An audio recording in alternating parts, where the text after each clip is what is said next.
Fight, gentlemen, understand some. I say yet again, Sometimes I pity.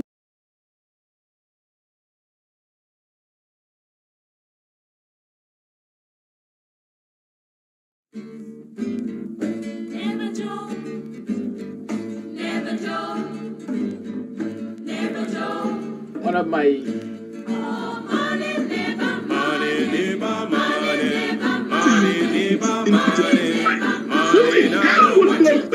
In 2025. Step out of your inaction. I have defended you long enough. when you No. When the other man is saying, now because your money now you come with conniving money. I am your host. Your pocket full, in a bill tell me money. Now because your money now you hustle for tell me money. yes, money, never, Money, neighbor, money, money, neighbor, money, money, now do what you conniving money. Neighbor, neighbor, joker, neighbor, neighbor, joker, neighbor, neighbor, joker. That's all the money that me walk for.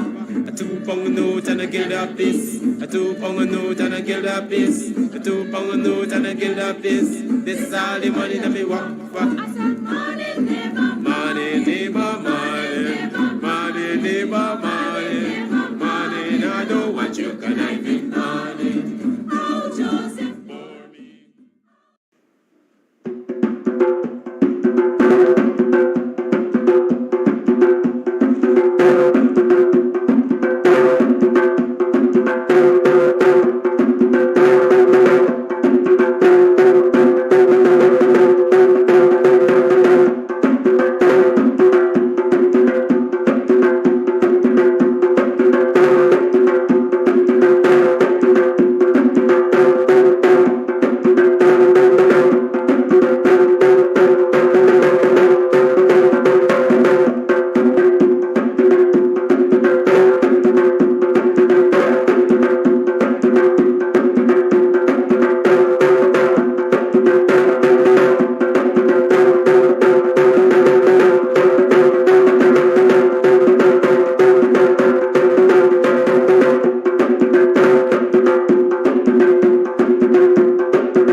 a great weekend, a restful weekend.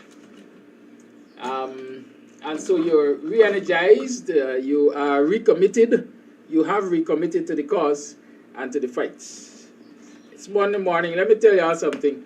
You know, sometimes anxiety gets the best of you. I personally, I remember as a youngster, and I witnessed it in children also. If you tell a child we're going to go to the city tomorrow, that child doesn't sleep tonight, you know.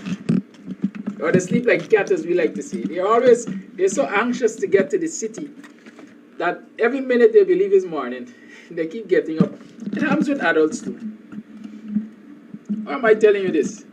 It is as though I'm so anxious to go before the courts and that matter for which I've been charged, use of a noisy instrument without requisite permit, according to the police, that everything that looks like a 6 tells me that is my court date. So the next sitting, the next court date, as far as I correctly remember, or I hope I remember correctly, is the 26th. But here I am this morning. I'm preparing since yesterday in my mind. I have to go to court. Right, I have to go to court today. Today is the 16th, but my court date is today. Thank you for those who pay attention when I speak. And so I mentioned again this morning that I have to go to court, and one of my keepers of the book indicated to me, no, Mr. Amsterdam, it's not today. It's the 26th. Right? And I had to go right back and check my information and confirm that it's the 26th. Yes, it's the 26th. I posted it on Facebook the same day. If I posted it on Facebook the same day, the possibility of me being wrong, the probability of me being wrong is almost 0. Good. So yes, I am anxious to go to court. I'm anxious to defend myself in that matter. Because some people believe that, you know, because the last said Gabi so. The law could be an ass at times. And it is for our legal representatives and others to interrogate, to question, to challenge the law. And so I hope, I'm saying again, I hope that my legal representative or representatives are prepared to challenge the law. Don't tell me plead out. I'm playing tap out. It is important enough not to tap out. And I want you all to adopt that same attitude. Don't tap out. To the people of Maka, good morning. Do not tap out. To the people of Maka, good morning. Do not tap out. I said do not tap out. I said last week they broke your structures down. But they must not destroy your mindset. Maintain occupancy of the land. You must decide how you're going to maintain occupancy. Right? I don't know if the possibility is to maintain a little kitchen garden here and there and so on. But maintain occupancy. The opposition said they're going to court. I think one of the first things that should happen when they go to court is an injunction should be filed. Somebody needs to stop the process that is taking place in Kams right now. Y'all want to go to court? Yes. Go to court if you want. If you know, the court has its roles. But we also have to recognize what our roles are. And so maybe it's important that some of us work at nights to ensure that progress is either stopped or brought to a crawl on that Kams land until the determination of the court. And so while the lawyers are going to court, and I think that the first thing they should ask for is an injunction or a preservation of the status quo, in that nothing should be done to the land until the determination of the courts. I believe that those of us who have interest in the land should also do things to make it impossible for progress to happen on the land. Last week one caller said it would be interesting if people were to bury gas cylinders with their heads up. That would be interesting. How many gas cylinders can you bury in the course of a night? That's the question I'm asking. I also heard that over the weekend, did I hear over the weekend? Did I read over the weekend? A man was arrested in the Starbuck, no, it wasn't Starbuck area. I read two stories yesterday. One I read about a man years ago while perhaps Donald Ramata was in office. A grenade exploded in the hand of a man outside of Starbucks and he died. And they had used that incident there to clear out all of the more than 50 vendors from the Starbucks area. Y'all remember that story? Yeah, I was doing some research on this breaking down of and clearing out of and economic oppression of the PPP, and that is one of the stories I came across. But I am sure I read last week, and I thought that this is a whole host of stupidity here. That a man was caught, I think he is a security guard, security officer, outside of the Princess Hotel trying to sell a grenade. Any of you remember reading that story? I'm sure I read that story. Right? And so the question is, I asked just now, how many... oh my God. The mind is a terrible thing to waste. How many gas cylinders can you bury in a night? How long does it take to dig a hole to bury a gas cylinder? Based on the recommendation of this scholar last week, is it possible that people can still bury gas cylinders with their head up? I don't know. But they're simpler and they're more modern means, I think. You agree? They're more modern means. It would appear, based on the news I read, that a man can stand in front of an international hotel and try to sell a grenade. It would appear that grenades are available in this country like sweets and can be sold on the open market. Right? So if you want to stop progress on that land that came you, right? Ronald Len said the man was from our village. Ronald, you got some brave or stupid people in your village. Which one is it? Or is all two? Listen, Ronnie is extremely brave, I can tell you that, and she's a brilliant woman. But I don't know which man can stand up in front of a hotel and try to sell a grenade, unless it is seen as a commonplace item. And that's the point I'm making. Grenades, apparently in this country, are commonplace items. And therefore, as a youngster, I used to play a game named Minesweep. Basically, it's a plot of land and it is well mined out. And you have to, as a player, you have to basically guess where you can move to without a mine exploding. Right? And so my point is, if there are people with grenades that are so commonplace and they ain't got nothing to do with them, why y'all don't just go and dump them on Cameview? Dump them, man. Dump them on Cameview. Let the machine, the excavator operator clean it up for y'all. Let them dig a hole and bury it like he buried people's pigs alive. People's livestock alive.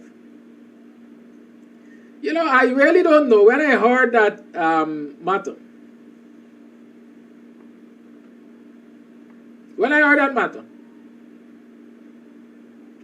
first thing I said, a lot of the Cameview stories are not told. Or they are not told in depth enough. They're not told deep enough. They're not focused enough. And so I'm saying to myself that, listen, somebody needs to tell this story deep enough. Some one of us has to go into Cameview and do individual stories. Individual stories. Because let's take the young man who was a swine farmer, for example, as an individual story. Based on my understanding, he has had in his area, according to him, I think in excess of 50 plants. Long-term crops, right? Different plants. In excess of 50 of them. There's an agricultural value to that. There's a long-term value to that. I boast of my 2 mango trees. And those who have had the opportunity to visit me here will tell you what they witness when they come into this yard. Once mango is in crop, mangoes are always on the ground because it is that plenty. Sometimes I pity myself for not being able to pick them up or not having enough time to pick them up and take them to the market and all of that. But on average, I think conservatively, if I were to market my mangoes from the time they start to produce in a crop, I can earn in excess of, conservatively, $60,000 from mangoes. And you can have a mango crop at least twice a year. So you're talking about $120,000. And a mango tree, once it starts to produce, it don't die just like that. You have generations of mango. And so imagine that guy has a producing mango tree. Do the same thing with cherry. I think he said he had a lot of soursop. Do the same thing with citrus. And then you can start to imagine, if you have an imagination, and if you're fair-minded, what the loss is. Right? What the loss is to that young man, just from his plant crops. Just from his plants. And then come to the swine. He had hundreds of heads of swine, according to my understanding, or a whole host of swine. More than 60, I think. Can you imagine standing there as a swine farmer watching people dig hole and bury your asset alive? That is even humanity to the highest. That is cruelty to the highest. The machine operator and his bosses intended not only to destroy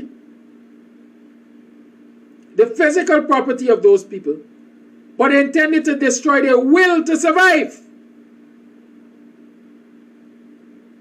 The will to survive must be destroyed. They must be crushed psychologically and otherwise. They must just give up. I don't know who has seen it, but those are some of my interpretations. Listening to the story of this young man. I said it before I even heard the additional details. That when he was forced to sell those pigs to the Indian brother, he was trying to cut his losses.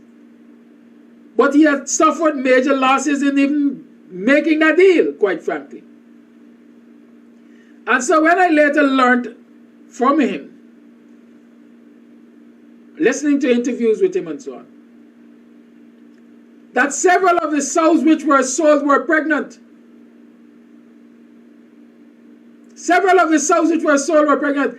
I first drew to your attention, I said this man has suffered a major loss because all of those piglets which he sold were sold prematurely because he would have wanted to groom them to what I call market size before really selling them off for a higher price. Not only did he say some died, but he was forced to sell them at that young age in an effort to perhaps save the day.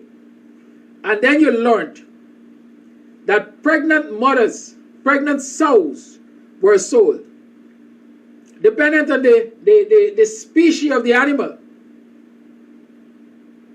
I know for a fact through the Guyana Swine Rearers Association or Co-op, the Granger government had invested a set of money in a species called Jurok. No, I think Topics 40. Yes, Topics 40. They had brought some Topics 40 out of Suriname. And so the possibility is that this young man had benefited from that program, and therefore, in a litter he would have been expecting 15, 16, 20 piglets. And so imagine if you have 5 sows that are pregnant, you're talking about an additional 75 to 100 heads of swine. And those have to be sold off because of what went on at Kingview. And so until these stories are told individually, we're not really going to understand the loss, the psychological strain that the people at Kingview have really suffered. And so those stories have to be told individually. Individually and together. But individually, we will get some clear pictures of what happened there.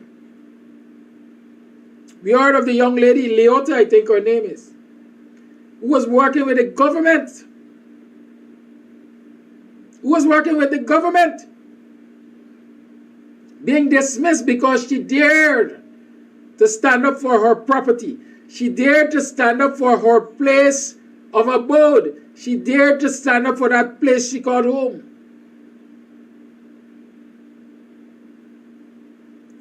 And if that letter, hearing of that letter did not impact your spirit, I want you to find the video. I see Sharon Duncan is sharing snippets of the video of that woman standing at her window and shedding tears, shedding bitter tears, while the machine operator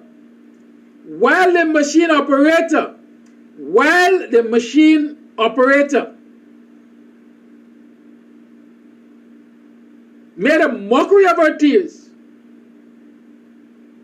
and sought to inflict further psychological damage. Y'all don't understand this thing, you know. Those of you who saw that video would recognize that man literally positioned that machine in front of that girl. And as we like to say, teased her, grabbed her, rattled, kept rattling what we call it, the bucket of that machine. Kept rattling the bucket of that machine. And what should I say? Gesticulating with it. People see that as a simple act. But that was an act determined to inflict serious psychological pain on that young lady.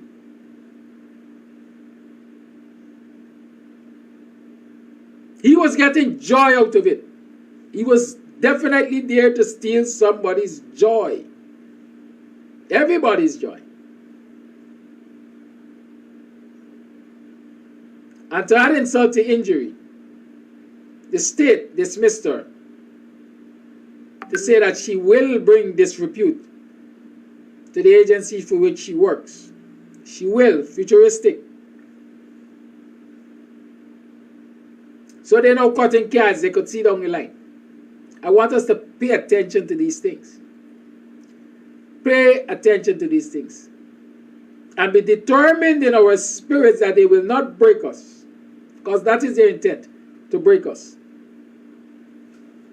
To break us. We must not be broken. Mocha must not be broken. Caneview must not be broken. People of Caneview, people of Mocha, I salute you. I'm saying, stand together. Do not give up.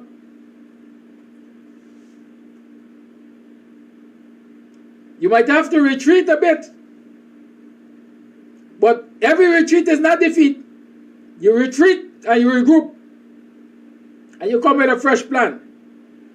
And your plan from this day forward should be to ensure that the lands which you occupied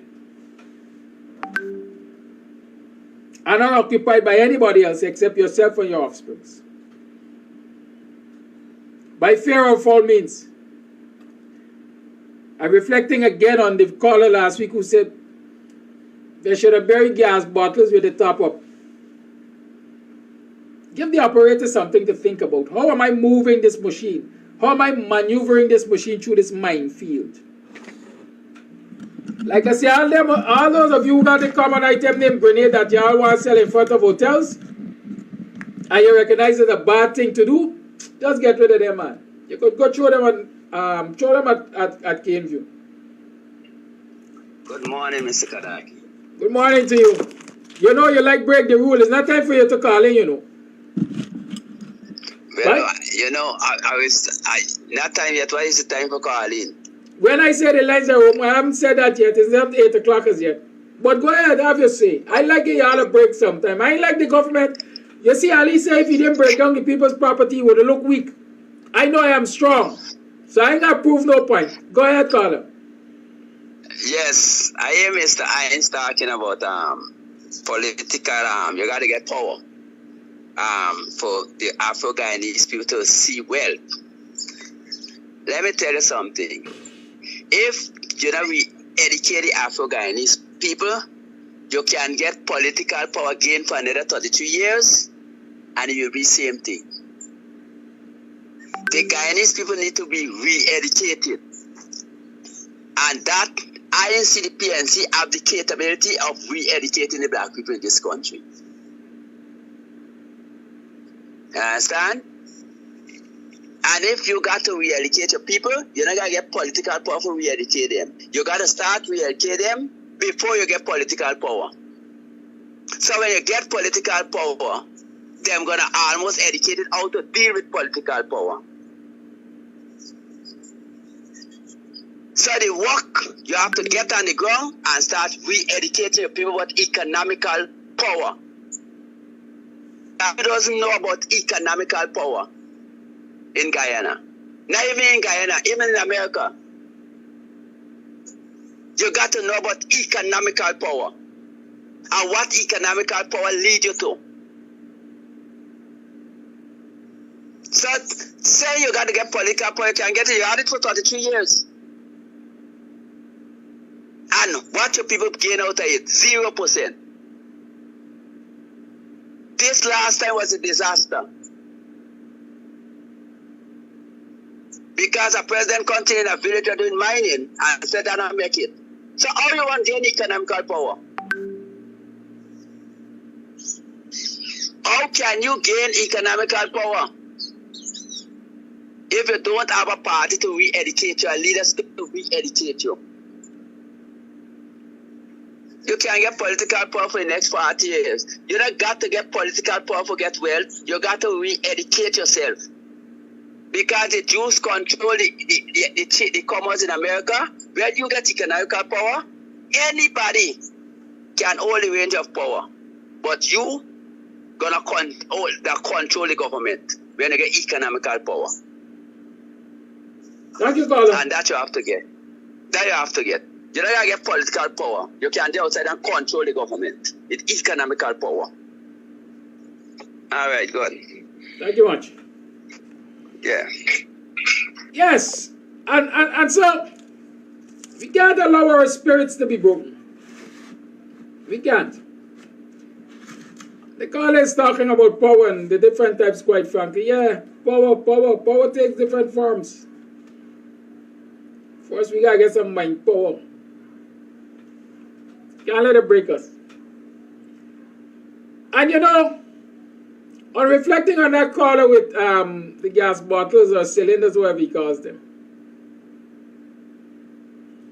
I did say there are more modern means of resistance and more modern means of making things difficult for your oppressors. Now, would this be being a time for soap channing now? Now, there's been a time for soap channing gasoline for weeks. It's a dynamic world. Things are moving at pace. Quick. Why do you think the youngsters are always on social media? Because it's dynamic. It's news. News is dynamic. Things keep changing at a flash. So when you soak in your channel for 5 and 6 weeks, a man pulling a pin.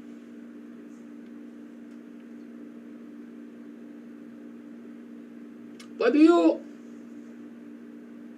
have to be there physically to pull any pin from anything to endanger yourself?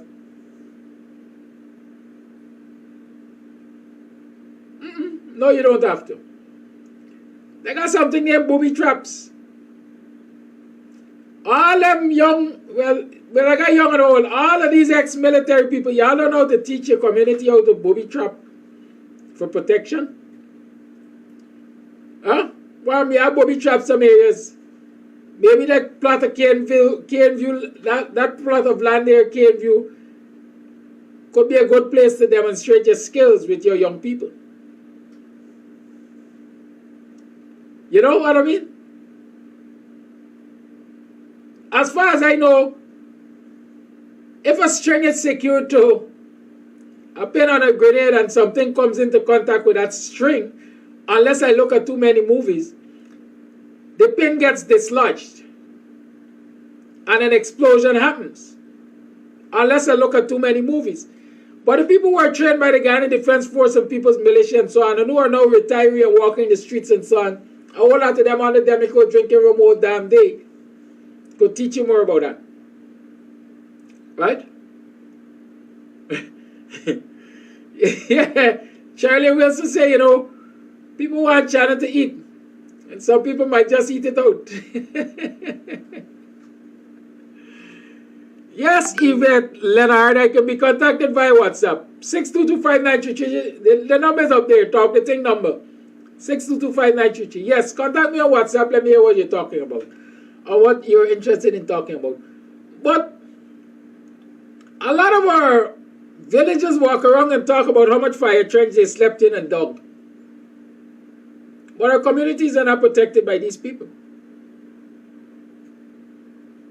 I spoke last week about what the PPP does in terms of community policing group. Once the PPP is in office, they go into their communities, supporting communities, and they establish these community policing groups. And they give them resources, including vehicle. And they swear every member of the community policing group as a rural constable, so they have what they call a precept, I think, and they arm them.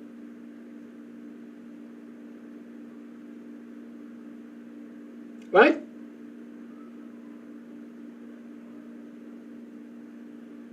They arm them.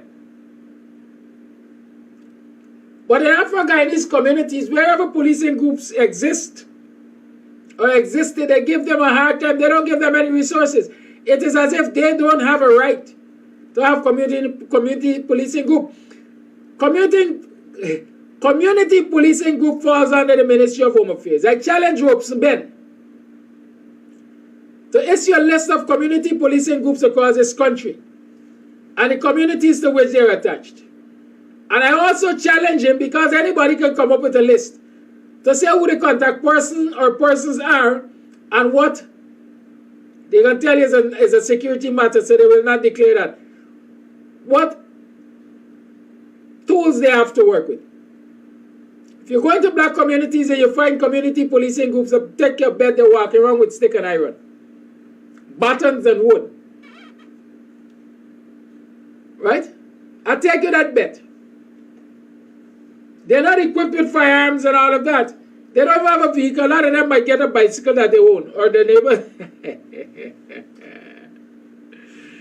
Y'all think this thing is a joke, right? Good. Somebody, Miranda Brown. Yeah, that's a PPP representative, in case you don't know. Miranda Brown. She always comes on here and defends the PPP. And she's saying this morning, she is listening to me talking about soaking China for 6 weeks. And I must stop inciting violence. Sweetheart, or whatever you are, I'm not inciting violence. I'm not inciting violence.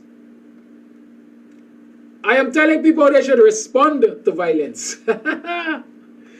There's a difference between inciting and responding.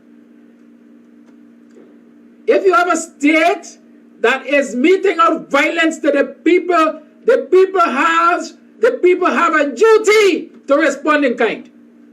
I say that and I stand by it.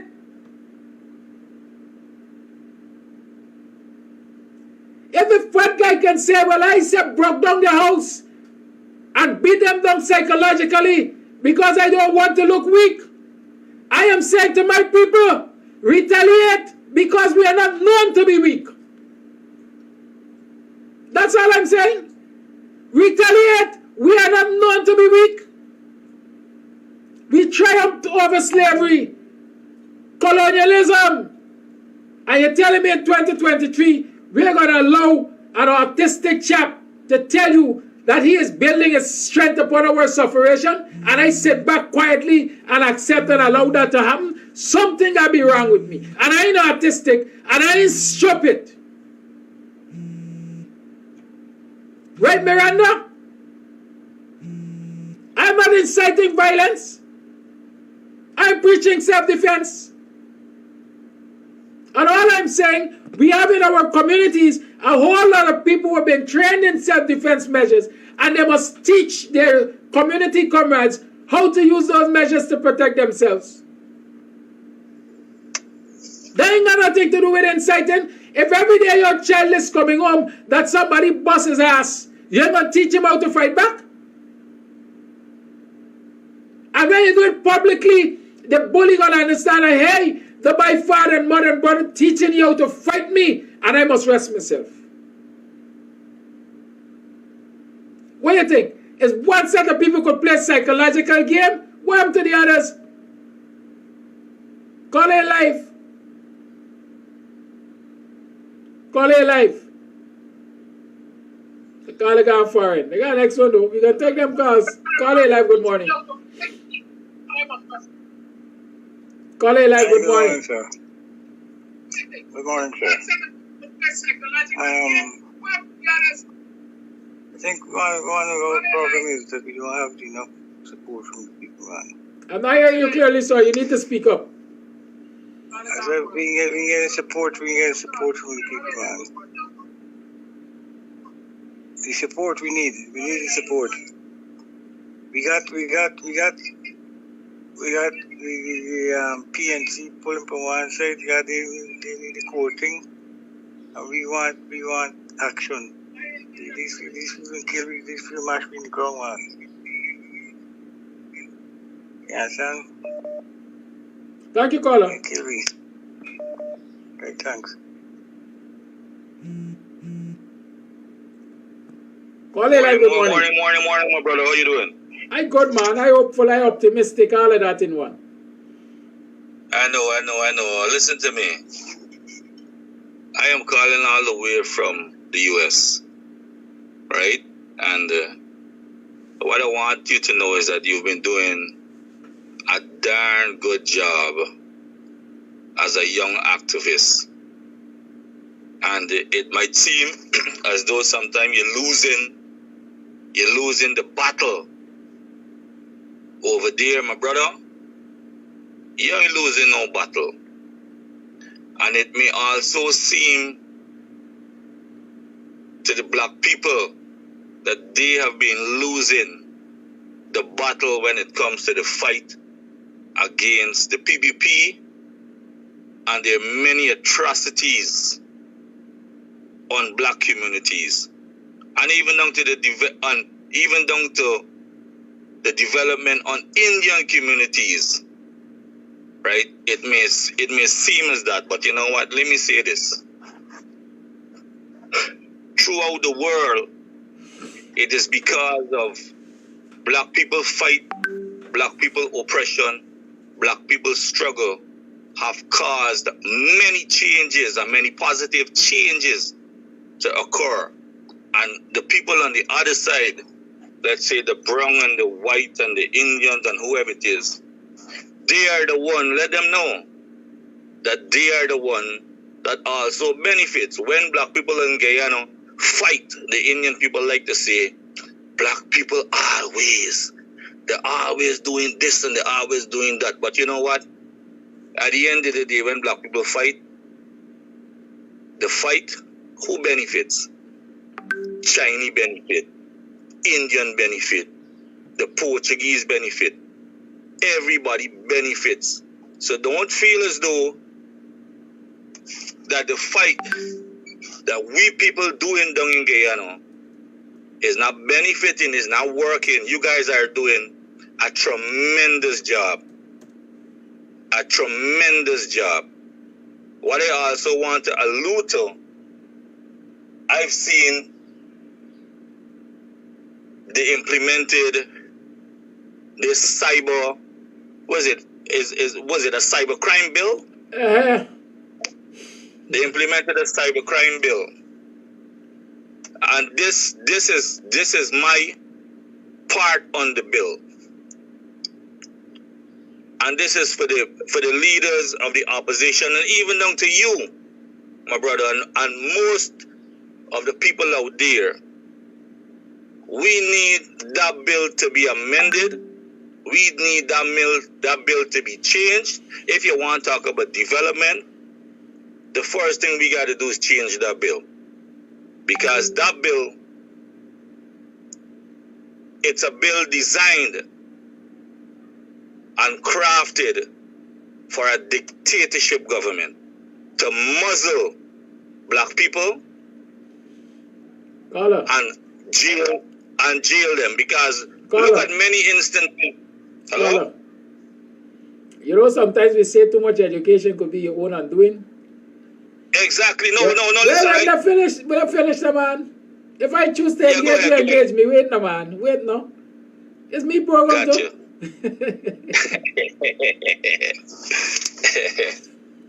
That's why you're digging one hole for somebody dig two. Gotcha. And I like to speak gotcha, truth. That bill is not that bill was not a brainchild of the PPP, you know. As far as I remember. I know that, but let me tell you this, right? The bill was crafted, and I want the audience here to know whether the bill was crafted by whoever organization. I like to call them organization, my brother. Whoever organization, whether it's UPNO AFC at the time, right? Remember, that bill was only crafted for a particular reason. But we need to go back to the bill because, in my opinion, how the PPP have interpreted that bill, right? There are many interpretations, especially when we come into law. There are many interpretations. We can't spend all morning talking about these things, you know. I need to continue my gaff. Hear me. No, but what's saying? Hear what I'm saying. Hear what I'm saying. Hear me. And this is very serious. This is very serious, scholar. Listen, this is very serious. Yeah. Adel Nandlala said that the PPP is going to repeal that bill as far as I remember. Right? The question we have to ask ourselves is, what it will be replaced with? Keep that in mind. Right? The PPP loves power. And if they are saying that they're going to transform or repeal that law, they will replace it with something. Let us stay focused and ask ourselves what it will be replaced with. Good. But what I want to also let the people know, in that and this is for the Indian people, that same bill that the PPP is using to muzzle black people up, it's also used, and it will also be used to muzzle any Indian activists that going up against the PPP. Meaning that black and Indians will be affected by that same bill, because it's not crafted for the entire country. It's crafted really to muzzle people up, and that's the advantage that they're using. So anytime we find young Indian activists coming up against that government, my brother, they're gonna lock them up the same way. Soon as you flash and you go on the social media and you make one thing on the bill, they hear what they like to say. Was it you're instigating, right? You're instigating racial hostility. My take is this: if Aubrey want to fight the fight, the first person that's supposed to be locked up many times over is critics, because he openly, right? He openly talk about black people in a derogatory manner. And the person who talking to you, my brother, is not a black man. It's an Indian man talking here. You understand what I'm trying to tell you? Right? The first person, if we're going up against that bill, the first person people really need to address is critic, because he's being paid by the PPP apparatus, right, to spew whatever it is. So if that bill goes for young black activists who's trying to bring the facts to the people, and you're muzzling them up, we need to muzzle critics up, because he's leading down a path that he is presently creating racial hostility in Guyana. Thank you, caller. There's one point. Caller. Secondly, caller. Yeah. I respect that you have many points. You have to also respect that this program is time constrained. You can't continue. Listen, you want me pay? No, listen to me, because I gonna come on your program when I get the time, when I see you up and running. I can come on your program because there are many things I want to talk about. Very well. We can do that over a series of days. You can't do it all one time. Have a good All right, Thank my you. brother. All right, my brother. Oh man, sometimes, why do you think we got Free Talk Fridays? Right? Good. So, they call out some very valid points. Let me say that. And let me go back to this story about Miranda Brown. Is Miranda her name? I see she says she ain't no PPP representative. They all what? They saw the handlers, when they come under pressure. Kerry Perry does disown them too. But let's talk on a serious note. I saw two comments I want to address. One of them is another PPP representative who is talking about 7 homes holding back progress. And the road is going to serve tens of thousands of people. And so, the PPP, my interpretation is right to do what they did. Let me explain this to you. How many of you have traveled the back road, whatever road they bypass, they call it, to go to Eccles and Diamond and so on, passing through that South Rhineville area? Where the Jumbie board is. How many of you travel there? I traveled there twice. And one of the first things to recognize, and I'm sending you out to go and travel it if you didn't. One of the first things to recognize is when you get off of that South Rhineville stretch there and you go into the bypass to go to the East Bank. I can't give you the measurement. But you come upon a turn off, a left-hand turn off. Why? Why did they do that diversion there and went through some communities to take you out, if you travel that road as I did, right into Mocha as the next turnout? Why did they? Why they didn't clear out the house or houses in front of them? If roads can only go in straight line, why they didn't clear out those that were directly in the path of the road?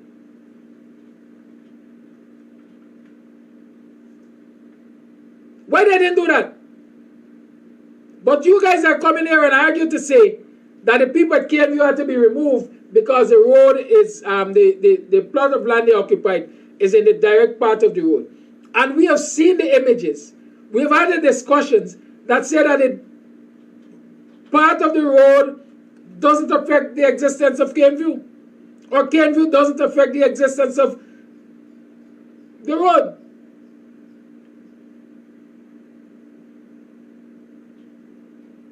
So I don't understand this argument about the people at KMU have to be moved because of the road. Images are there. I told one of my colleagues, I said, go and do a drone shot so that people have a clearer view of what really we're talking about. Again, I see Shara Duncan. After I made that suggestion to whoever I made that suggestion, I saw Shara Duncan posting images of where the road is compared to where the KNV plot of land is. And Sharon calling your name this morning is I gave the idea if you're going to do it. I tell you, share me the photos, you never send them. And a selfishness like this make the battle just look so divided and more difficult. Every social media influencer doesn't have to get up and go and get that shot, especially if they don't have the equipment. One of us can get the shot and share it around because then it's more impactful. Yes, I call your name, Sharon. It's a stay. Y'all know me, my mouth thing I cover like that, my story, brother. Right? Because not everybody looks at credible sources. Not everybody looks at Benchcup. Not everybody looks at whoever else. Politics 101. But if we get these important images and we share them around, and everybody works with them, then a wider cross-section of people gets to understand because some people are visual. I saw Sharada waiting for the photographs. Caller live. And caller, please be brief. Deal with one issue for me, for God's sake. You don't give me 4 or 5 issues because the lines really are not supposed to be open now. Caller live. Yeah, good morning. Now, your caller who spoke a bit earlier, he knows what he was saying, and I'm glad that he identified his ethnicity so that people could see that it's not only the African people are fed up with the installed regime.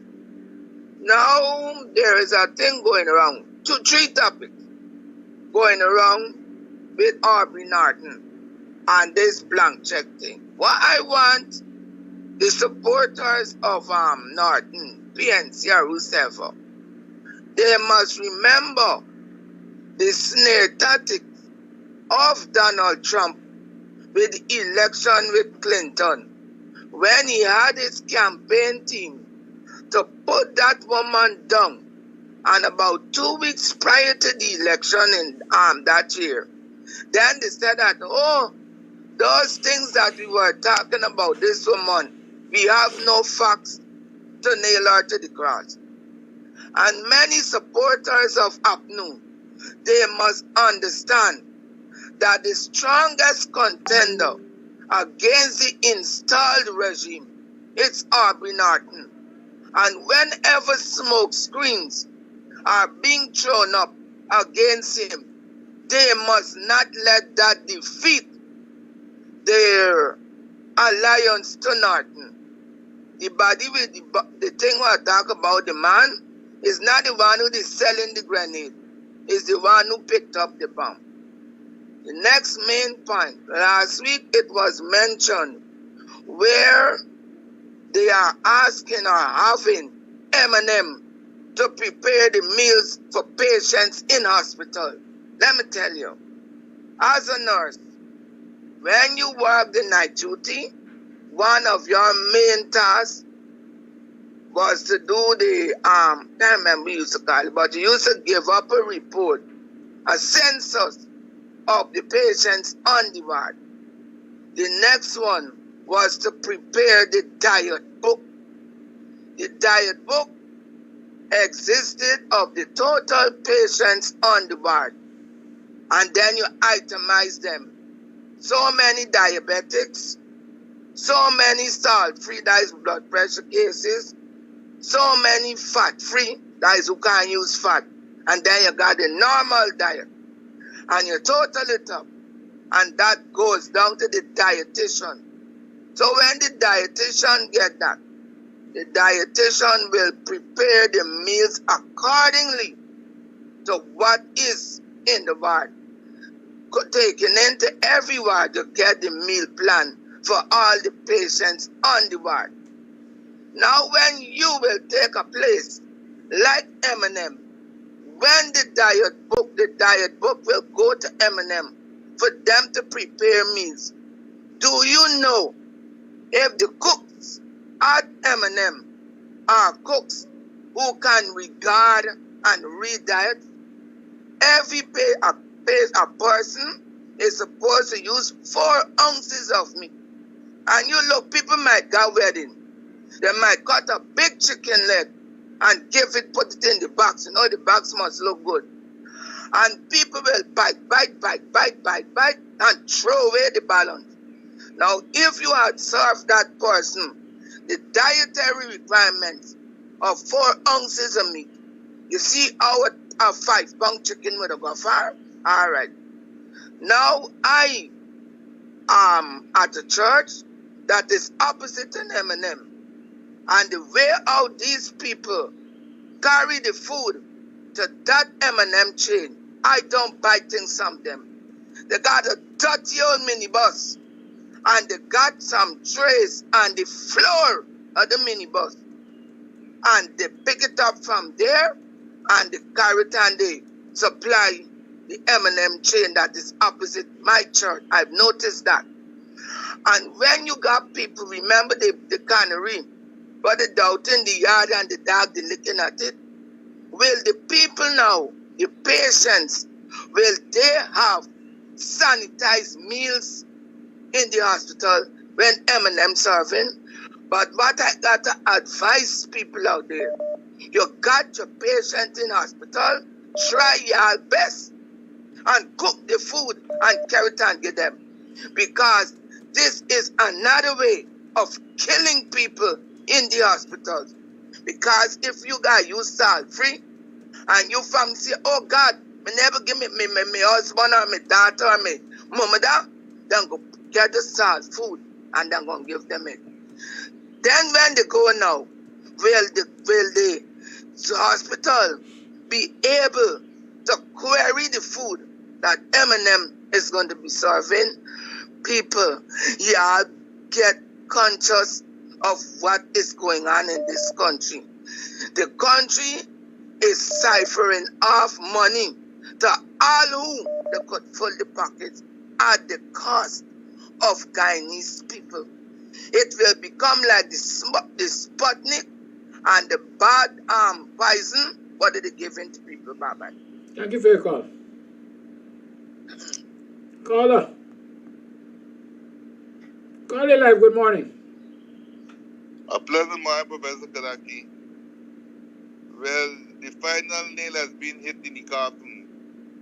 President Ali's overtures to India has now concretized the Ramain Bakwagit Abanjad British colonization scheme, which is the reality of their apartheid presence. So, we will have to get Sister Pendo and Brother Elton to go back and think and bring a broader perspective. But in the meantime, I don't know if you could be promoting the viewing of Infinity Foundation election fraud in Guyana and why Guyana is Hindu. So the audience will get a broader perspective and a better understanding of our current demise as a manumitted African nation, because slavery was not emancipated. Slavery was abolished. And if you go to YouTube and see Tribute to the Caribbean States by Fabs Bornon, he would explain it more better to you. So Indian guys have an apartheid presence. It's not emerging apartheid state anymore. It's an apartheid presence. Descendants of manumitted Africans finance Indian arrival and departure. The goal of the former colonial state masters to impose a tax on Africans to finance the transportation costs of Indians is that the Africans will pay for the rope down themselves. That's the arrival. And the departure was the repatriation fund that they still built the culture center. So, in essence, they did not qualify for universal adult suffrage, nor same suffrage, because fund was there to take them back.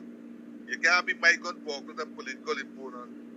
The scheme stated, because it was simultaneous with Fiji, that in Fiji, the political rights was extended to them to elect 2 Indian representatives to the Legislative Council of Fiji. But when that crook hypocrite, my father used to build these sugar estates, even exclude black people ran full. This on record was the Commonwealth Secretary. He changed up the thing in Fiji people constitution, and when they get break up the people society and they get political power, Colonel Rambuko overthrow them. Then the Indian government sent a shipment of arms to Fiji that was held up in Canberra, Australia. So when Brother Elton comes back, we will have to arrange a program with Sister Pendo to bring a broader perspective over our demise as a people and expose the apartheid presence of Indo-Guyanese. Thanks very much, sir. Thank you for your call. It's now 26 minutes to the 9 o'clock hour. You tune to the Guyanese morning time. Let's continue to talk the thing. Sometimes I beat myself for breaking my rules. Anyways, I think I've given you enough food for thought. So let's talk about all the things that I've mentioned. Today's budget day. And I take you all a bet. I'm a betting man this week. I was a betting man last week. I'm a betting man this week. I take you all a bet. Not only will you have the biggest budget, but you are going to have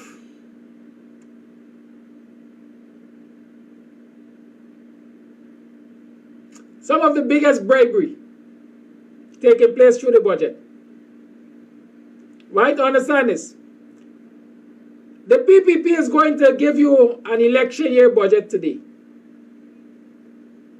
Because remember, I keep saying elections are due in 2025, less than 3 years from now, less than 2 years from now. March 2nd, thereabout. And so the PPP will start to deliver its election budgets. They got 2 of them this year and next year, election budgets. And so you might very well see them attempting to fulfill some of the promises that they made. But understand this. And please pay attention, understand this.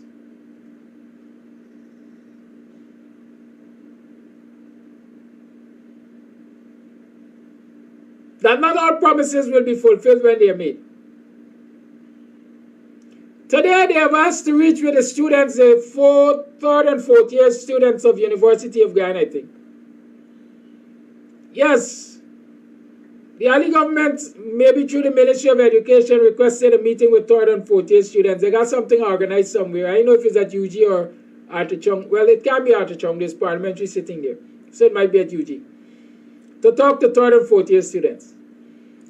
First and foremost, I believe they're bringing them there together to tell them that in the budget we are going to be offering you free university education. And so you must make videos right here and now to cheer us on. Y'all look out for it. Okay? We are in an election year budget. The other thing to look out for, or to take note of, the fat guy said recently that the government of Guyana will not be able to give $1 million, 5,000 US dollars approximately to each household as a direct cash transfer. I hope you paid attention to that. So don't think about it. Jagdio had said it's possible. Ali recently said it's not possible for every household to get. The question you must ask yourself, are they saying that some households will get and some won't? And if some households will get, what criteria will be used to determine which households get? We have seen so far how the PPP makes a determination as to who gets what. Right? Keep that in mind. I know, Miranda, every year the budget is bigger, so that wasn't a bet. But challenge me on the other predictions. Right? I think I read somewhere, they're just talking about hundreds of roads to be done in Berbice, Quarantine Berbice Region 6. I am saying, while there will be lots of monies to be spent on roads and other infrastructure, in this budget, you're going to see monies budgeted to do roads and infrastructure in African Guyanese communities. What you have to pay attention to is the quality. Because in East Berbice, they're getting concrete streets and drains. But there's a contract at Brush Dam, East Coast Demerara, between Friendship and Vigilance, that road there, the Brush Dam Road as we call it. There's a contract being executed right now to fix that road using chip seal. You know what they're using? Chip seal. Why? It's in an African Guyanese community. Go into the East Indian Guyanese communities, go into Annandale, go into Cummins Lodge, go into Lusignan, I think they call that area Martyrsville or somewhere. Go into those areas and you're going to see well-paved roads. Well-paved roads. They're paved with bitumen. If that's a correct asphalt, no? Yes, asphaltic roads, I think. But go to Brush Dam. On the eastern border of BUXTONIAN, you can see, and you will see chip seal road. In this day and age, they are doing chip seal roads. But where? In an Afro-Guyanese community. So you have to pay attention to the budget. It's budget day. Pay attention to that.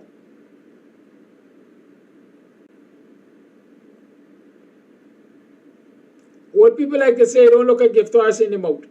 In this instance, what is budgeted for in our communities are not necessarily gifts. But I'm saying to you, these are definite gift horses that you must examine them out deep down in the throat and compare them with others. Lines remain open. 20 minutes to the 9 o'clock hour. So I was addressing that clown that say 8 homes stood in the direct part of the road. And I'm contending that none of those homes stood in the direct part of the road. And I'm saying Sheriff Duncan has the photographs which he did not send to me. But y'all can check his pages so you might see them in videos and things. Because the part is outlined there.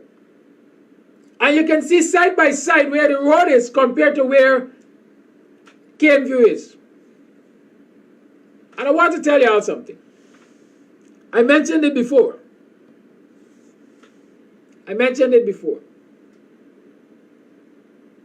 My information suggests, it is alleged, let me say that, it is alleged that that plot of land where Kams existed, where those residents, those displaced villages existed, it is alleged was sold or gifted to the Mohammeds. I also received information that alleges that another beneficiary of that piece of land is KP Thomas.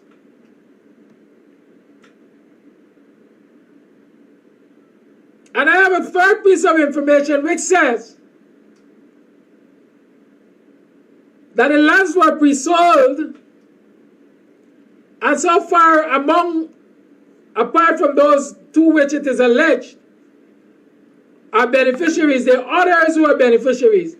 And the average price was between 28 million and 38 million a plot.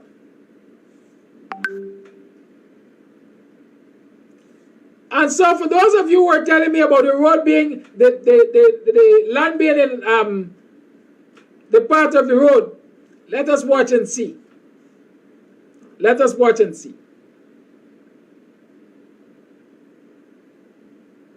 Let us watch and see. Michelle Jones, I don't know.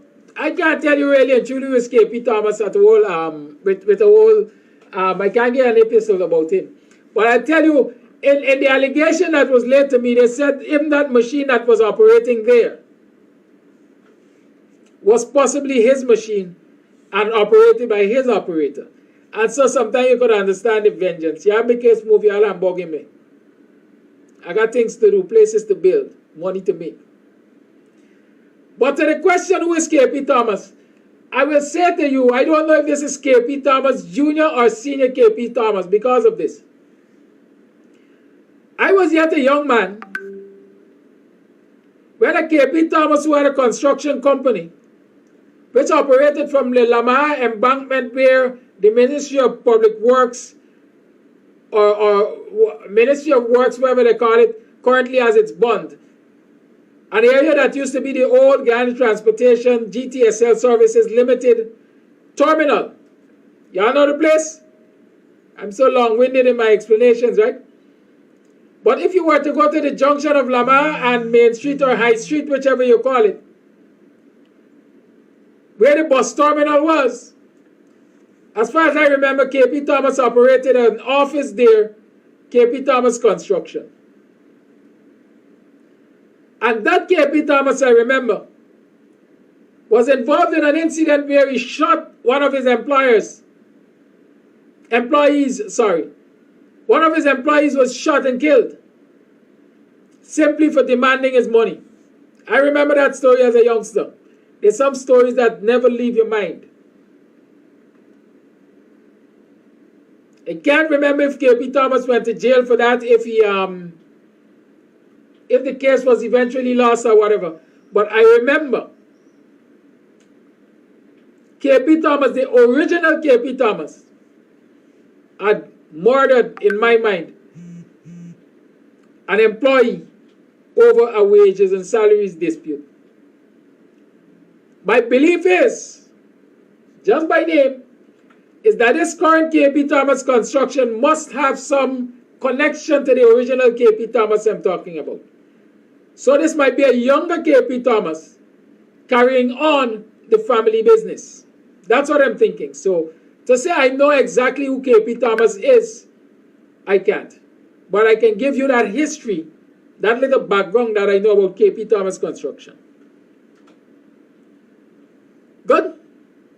It's 8:45. Rwanda raised an issue and several persons also raised that issue. And that is the issue of infighting in the PNC.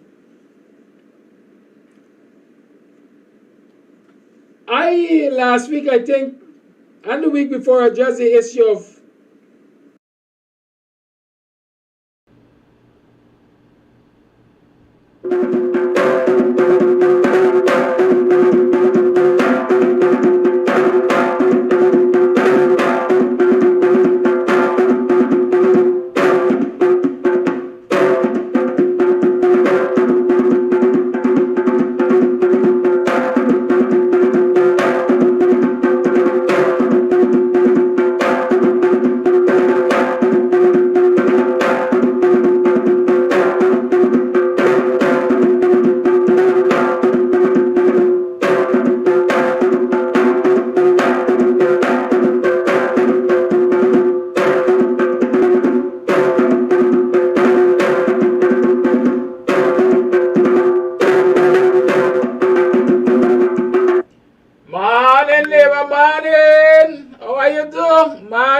it's 7:25 hours on the 17th day of January in the year 2023.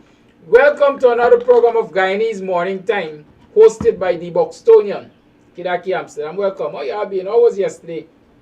Y'all heard anything satisfying, anything promising, anything that gives hope to you as a citizen of this country in the budget yesterday? I'm talking about if you're a businessman, you know.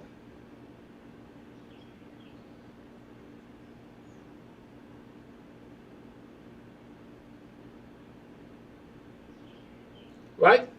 I'm not talking about if you're a businessman. I wonder what John C. Paul talking about. Broke up Ben's forced broke up activity. And it severely damaged that historic national structure using an excavator. I don't know what it is. John C. Paul had me to follow you here. Because sometimes we're talking chalk and cheese. I'm not sure what John is talking about. And I'm too lazy this morning to really go thinking too much about what it is. Oh, y'all do. Y'all make money yesterday? Money makes the world go wrong. Keep that in mind. And with that said, y'all got to remember this program don't run on water. Y'all got to support the thing.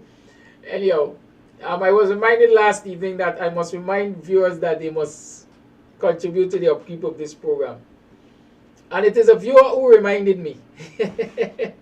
You know? So I was saying to the person, you know, listen, it takes a special effort out of me to tell people about contributing financially to the program and so on. And many days I don't even remember to tell them that. How often do you hear me talk about money on this program in terms of contributing to the upkeep of the program? In my mind, rarely, right? It's when somebody poke me in the rib and say, Mr. Amsterdam, like the devil on stupidness. Other people, every 5 minutes, every 10 words, they say, support the damn thing. You don't run a water. Right? Anyhow, morning. Yesterday was budget day, right? But before I talk about budget, let me continue that conversation that we started yesterday. Because I think it is more important than budget right now. What is more important to me is how the opposition, the current opposition, represents its constituency. How the current opposition stands up or not stands up for its current constituency. And by extension, how does the supporters of the current opposition stand up for it and themselves? Right? Like I said, yesterday's budget is the PPP's election budget. At least the first part of the PPP's elections budget. Right? PPP's first part of the election budget. And so we are in an election season, and so we have to start thinking election long before that. I mean, our clients like to tell us on the program, why I don't like discuss election. Election is a singular activity. I agree, it's a singular activity. So what do we do leading up to that singular activity to ensure that when that singular activity comes and goes, we are in a better place, at least with political power? Economic power is a different thing, because I've always said that the PPP has done so much corruption and thievery in this country that it could be banished from government for the rest of humanity, and they won't be poor. Trust me, they won't be poor. Right? Because they have embellished themselves financially, economically, by coveting coveting resources in every sector of this economy. And don't go looking for something that will have the name Anil Nandlal on it, or Bharat Jagdi, or even Irfan Ali, or Priyam Manik Chand, or Vinjay Prasad, or Old Smokey Gil Teixeira. No, you're not likely to find their names on anything. But you have to look for their front men and women. Like the one who sits in a Hard Rock Cafe on a daily basis, go straight in the door and look straight down the line, and you will see, I'm sending you off to do some assignment. Right? It's called observation. There's a gentleman who sits in Hard Rock Cafe every day in a particular position. Those of you who go there must go often and look, and you will always see a man in that particular position. That is Irfan Ali's businessman. You want anything done through Irfan Ali, you go and you sit and you have a chat with him, and he gets it done. So long as Irfan Ali is in for the play. Right? So don't expect to see Ali's name on anything, or any of the PPP oligarchs' name on anything. They got their front people running business to them. It is alleged that Sarwan is also Irfan Ali's front man with the Amazonia Mall.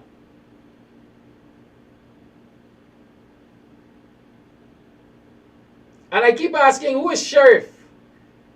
And what role does Sheriff play with the old corrupt practices of the PPP? And the siphoning off of the wealth of the Guyanese people. But those are some of the names that are being touted locally as allegedly being in bed with the PPP, stealing the country's resources. I am sure there are many overseas accounts that are in other people's names. Right? So when we talk about power, first and foremost we talk about political power. We have to take into consideration also that political power is not necessarily economic power. And as one of the thinkers said, if you got economic power, then you control political power, you can buy them. And do you recognize that in this Guyanese society? If you didn't recognize it, let me remind you that there were uniformed policemen lining up in front of a particular business during the December month season to collect pittances of $5,000 and $10,000 in envelopes. That is economic power buying state power through the police. And you know what else people did not know? I learned the other day that while that appeared to be a one-off payment to the police during the Christmas season, I understand there's a commitment to pay to certain police officers in the Guyana police force, of course, $10,000 a month on their salaries. And this is by a businessman. Right? This is by a businessman. So a particular businessman in this society has undertaken to give policemen a monthly top-up, or police officers, police ranks. Ranks is a better word. A monthly top-up of $10,000 on their salaries. Now let me explain the implication of that for political and economic power. I'm going to make it graphic. In the 2000s, when bodies were falling like flies around this country, when there was a war among the drug lords and the killer squads, the death squad and the phantom squad and the this squad and the that squad and the Taliban squad and all kind of squad. Members of the Guyana police force were being paid by a drug lord, alleged. Well, not alleged, he went to court and was sentenced to jail for drug dealing. Roger Khan. Yeah, Roger Khan was paying members of the Guyana police force and other public servants too.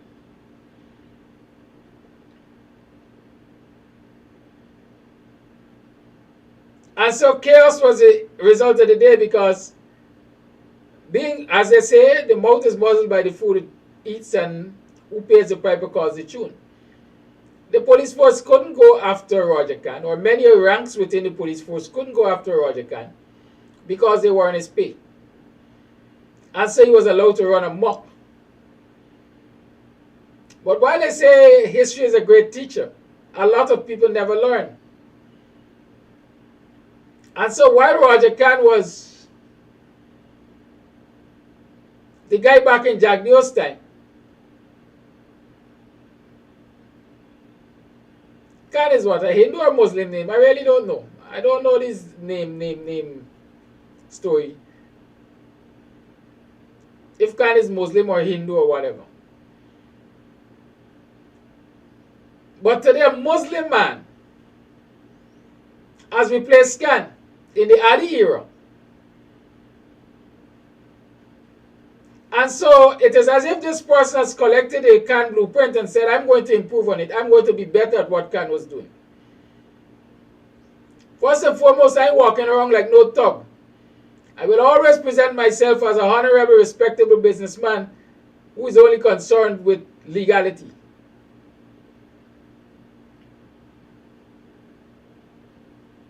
But quietly, I will do the things that Khan was doing.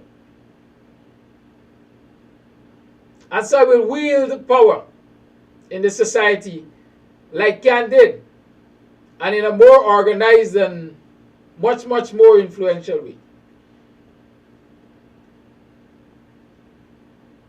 I will ingratiate others to me. They're going to come, they're going to like what I'm doing. Because the image out there is of this statesman. This graceful, considerate, kind-hearted human being. But as we say, night should turn to day. So yes, the police force is corrupted. The police force is on the pay of this businessman, not only at Christmas time.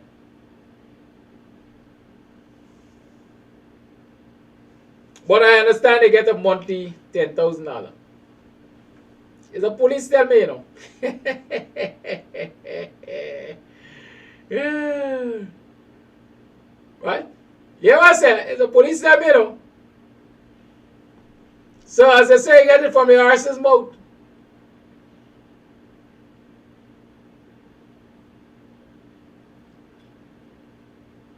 No, there's Emmanuel. They're not likely to fill in that $10,000 as income. Bribe don't as income. You gotta get a comfort if you put it as income. And so why am I drawing attention to this? Because it is the same way things were going in the era of Roger Khan, when all hell broke loose in this country. And some saying we should have learned from that experience and therefore try to avoid it this time around. But it is still happening. And so Guyanese, look out, a time might come. A time might come when we're right back where we were. Right? And so when we're talking about getting political power through that one event we call an election, you must keep in mind that political power is always seriously threatened, dependent on who controls economic power. Always. Because those who control economic power will buy your politicians, will buy the state operatives, and so you will simply be there, like I said to some people years ago, you might get a title, a paper saying that you own a land, but somebody else lives on it and controls it. You will be there as government only by name.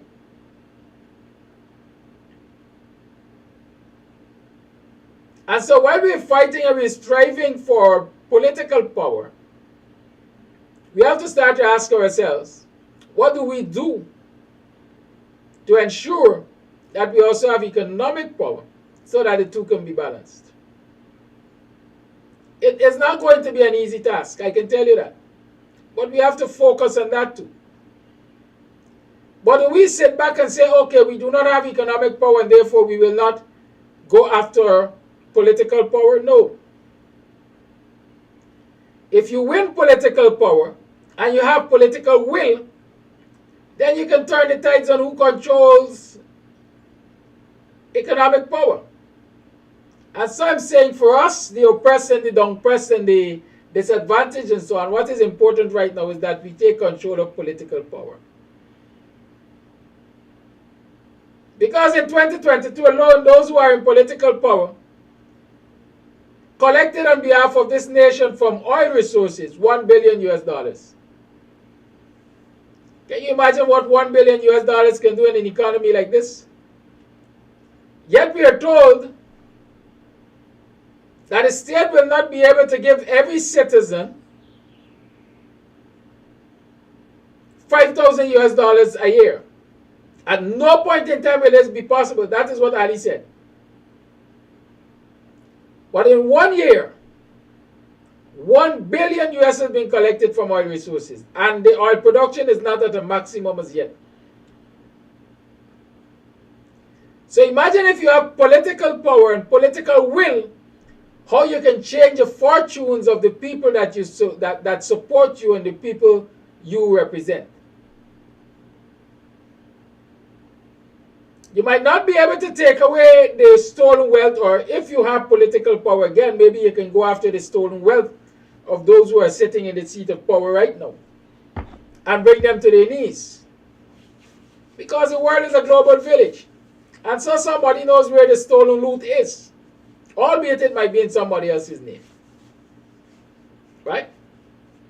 But you have to have political will to do that. And history has shown that there are many countries where the leaders show that political will. Remember the Marcoses, Imelda Marcos, I think they say had 200 or 2,000 pairs of shoes, etc., etc. Right? Where was that? Was it the Philippines or something like that? I can't remember. But the monies were traced. Their accounts were frozen.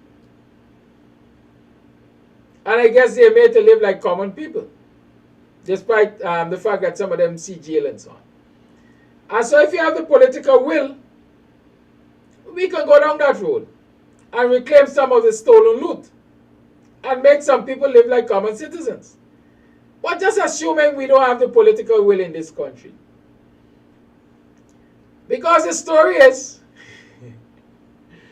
a lot of the people who represent us as politicians on the opposition side have business connections with a lot of the people who sit in government. So maybe for that there's no political will to go after this ill-gotten wealth. Anyhow.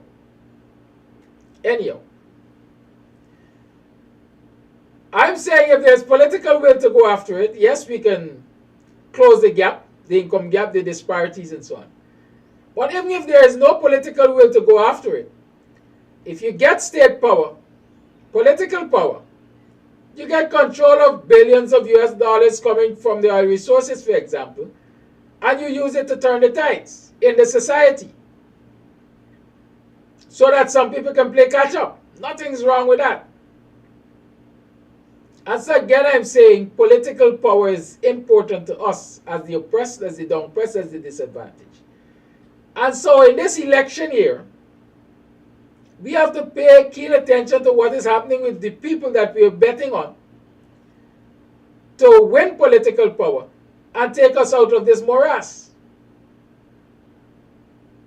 So what do? We pay attention to what is happening over at the PNC. Because they are the biggest opposition political party, they command the most votes as an opposition party.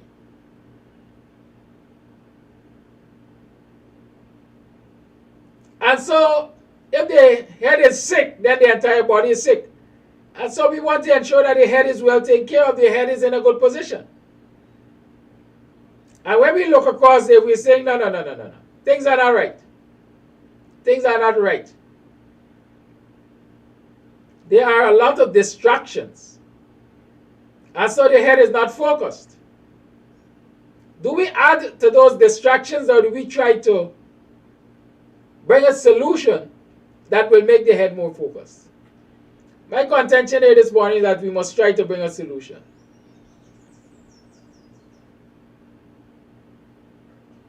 Right? My contention is we must try to bring a solution. And so all those of us who are on social media and so on stoking the flames of division in the PNC, let us understand that it does us no good regardless of which of the factions we support in the PNC. Assuming that you're supporters of factions in the PNC and not PPP people trying to just cause further damage in the PNC. And so let me deal head on with what is happening in the PNC in terms of everybody fighting for Aubrey Norton to go. Everybody saying Aubrey Norton is ineffective as a leader for the last 2 years. Everybody is saying that this is a time to get rid of Norton in an election year. Everybody is saying because of the blank check fiasco, Aubrey Norton is perhaps dishonest and he must not lead.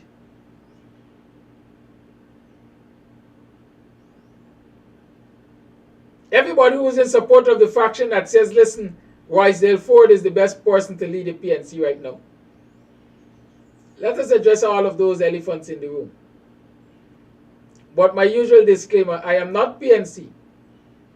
But PNC is a national party which has the possibility of, a greater possibility, I should say, of removing the PPP from government and therefore changing the status quo and impacting my life in some way, whether negative or positive, like every other citizen. And so we have a right to analyze them. So let's talk about that no confidence motion that was filed. You all see how long it has taken to talk about these things. I give them time to settle. I don't like to discuss issues among the noise. Some claims in the no confidence motion, Aubrey Norton, for example, failed to unite the party. Aubrey Norton collected a disjointed, broken up party. And in fixing things, it takes time. I saw a media person, not a PNC person, not Aubrey Norton or somebody from Norton's camp, saying recently that since Aubrey Norton took the reins of the PNC is more visible in the media in that there is a weekly press conference. That's a positive for Norton.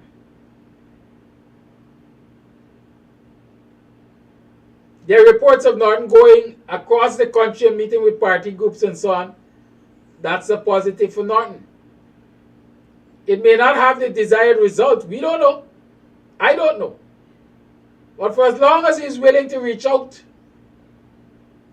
to party groups and try to resuscitate them across the country, then that's a positive move. The question is he getting the cooperation of these party groups or the influencers of these party groups? Because regardless of what you do as a leader, unless your people are willing to cooperate with you, you're not going to be reap the desired result. And so those people, and I'm saying this now, those people who are sitting in the background and stoking flames and telling party groups across the country, do not cooperate with Aubrey Norton. Let us make him feel do not like first and foremost the party, and secondly, do not like the Guyanese oppressed people. Because in an election year, if you're going to continue to stoke division in your party, a party that has a better possibility of winning an election if they were to come together, you're saying you don't care about the national good or the wider good. You are more concerned about your camp and what you get, what you can count as a victory. And I am saying no to citizens across this country, to party supporters, to sympathizers. Tell these people, as the good book say, get behind me, Satan. Get behind me. Let us hug up this frog and kiss it up and turn it into prince so that we can get a better day in this country. We can see the backs of the PNC, the PPP. Let us do that. People must learn to analyze and think for themselves. And so all of those who are sitting overseas in this PNCR group and that PNCR group and the other PNCR group and passing judgment down here and instructing people down here how to treat with the party leadership down here. Ignore them for once. Ignore them for once. Make your own judgment. You are on the ground. Has this man been trying to reach out to you? Has this man been trying to work with you?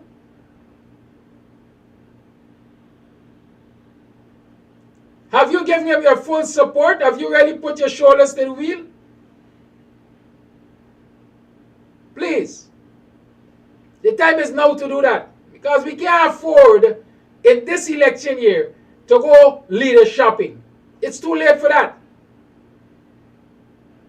It is too late for that. So you got to bet on where you get. And so you got to prop it up. For all the people who are saying, and I say it again, I'm not PNC. I ain't a North defender. I have an interest in the national politics of this country. For all those who are saying that since Norton took leadership in the PNC, businessmen have withheld their resources that they normally would have given to the PNC. I want y'all to sit back and analyze this. I said it before. A mouth is muzzled by the food it eats. Who pays the piper calls it chew. And since businessmen are withholding their resources from Norton, we must ask ourselves why. Maybe they can't control him. Maybe they recognize his success as bad for the PPP who they give more resources to. Because I've explained that before. The average business person in this society, especially in those Guyanese businesses, they give to the PPP and they give to the PNC, except that they give more to the PPP. Because they're placing a bigger bet on the PPP. And so if we see a threat of Norton against the PPP, who allows us to do all that we want when they're in power, as against Norton, who might hold a tighter rein on power, let us cripple him. Let us not give him our resources for him to succeed. Analyze that.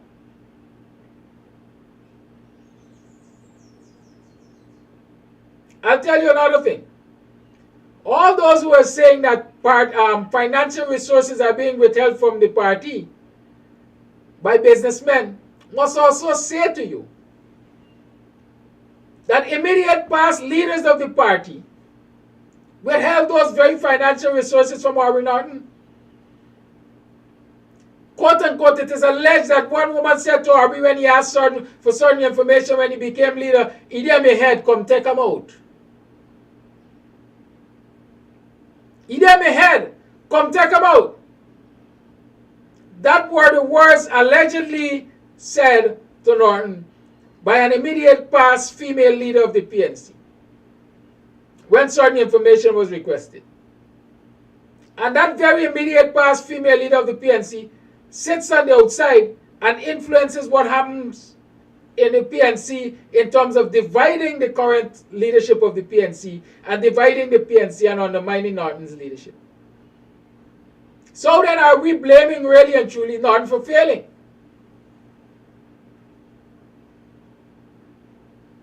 What party comrades have to do, and sympathizers like I said, is demand that these people stay where they are and let Norton do his thing, and people who have sense work with Norton for the better of the party, and so that we perhaps can see the back of the PPP sooner rather than later. Forget the naysayers. Get a man a fair chance.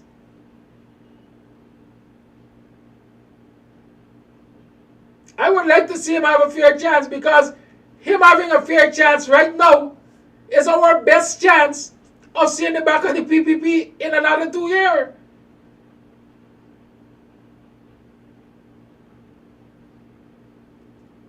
Who are you likely to bring to the fore right now that can change the tides in this short period of time? Y'all help me understand.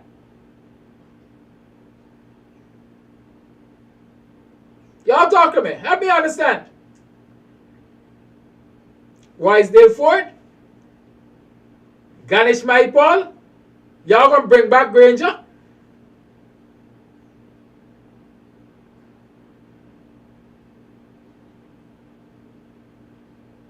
Or y'all going to look for Harmon?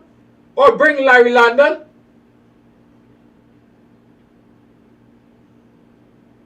Everybody got baggage. I guarantee you that everybody has baggage. And some people baggage more heavy than others. Those who are saying for oh my God. Those who are saying, for example, let Wisedale Ford take the leader of the party. Again, I have nothing against Wisedale Ford. I already know Wisedale Ford.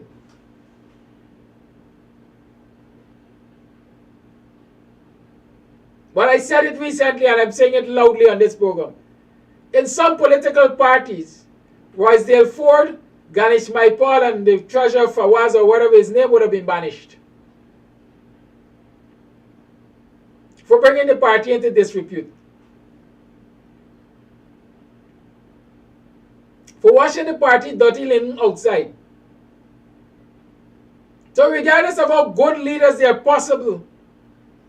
possibly can be, for just that little fiasco, the party would have parted company with them.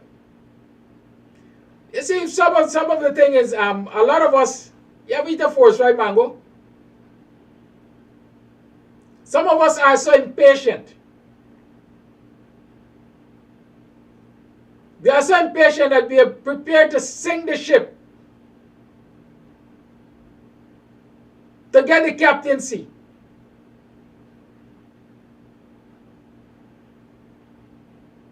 Or later we will possibly get it if the ship is not sunken.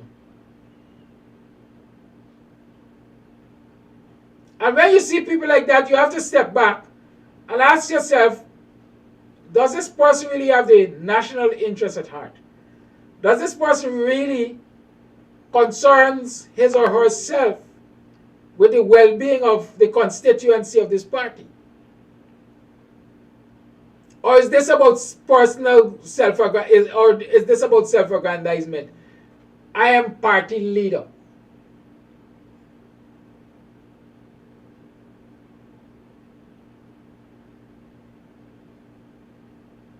But are you a party man? Are you a man for the people? If you're a man for the people, then you consider the will of the people, number one, and you consider what is good for the people, number two. Is it good for the people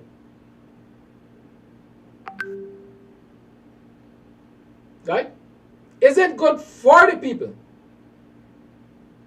for the PNC to be fragmented as it is right now in an election year? Is it good? Would it be helpful if you, if any individual that is identified now take the reins of the PNC, the reins of the PNC? Is there any guarantee that you will make the PNC a more cohesive unit in such a short time that you're going to win the elections? Because here what? Anybody who replaces Norton now basically is at risk of facing the same division that Norton is facing, because the Norton faction is not likely to work with them. How about that?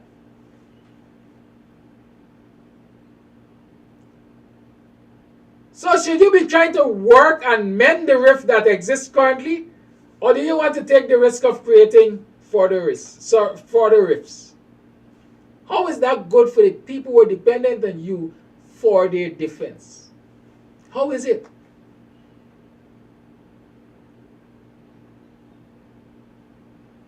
How is it?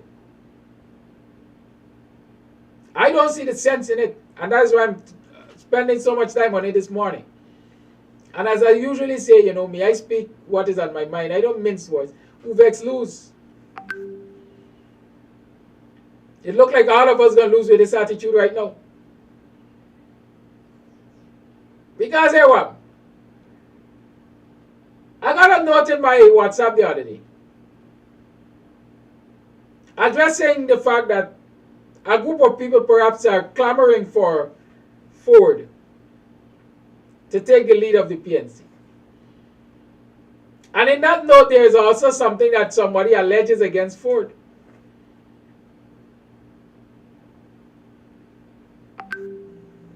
That in my mind should not be public knowledge. Then we could very well get a fallout with Ford as leader of the PNC.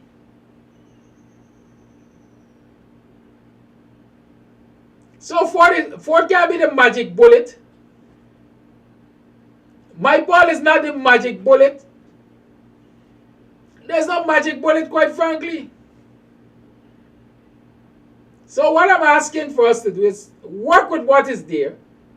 Try to build the thing. Try to strengthen the thing. And let's have a fairer chance of pulling this thing off. Let me stop the fighting, man. Black people punishing. The oppressed suffering.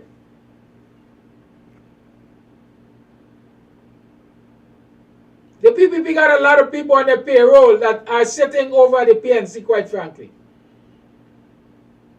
They did it in the last election, you know. Y'all never heard the story. The PPP were offering people in PNC stronghold $100,000 to go and work as scrutineers to PNC and turn a blind eye.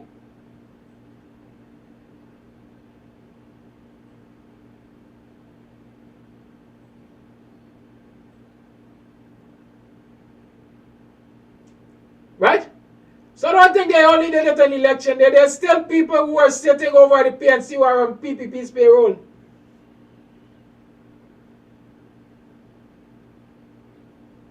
I said it on yesterday's program and I'm saying it again. The very treasurer who is making a big uproar about signing blank check, I'm sure if you search Facebook, you will see a video with him going off at the PNC before he became treasurer. In some parties, he couldn't even get close to the poll, much less to become treasurer, having exhibited that level of, I don't know how to describe it. But sometimes I say political leadership is stupid. They believe that they got dress windows, especially in this country, to look multicultural and multi-ethnic and multi-all kind of thing, when the main opponent doesn't give a hang about that really and truly.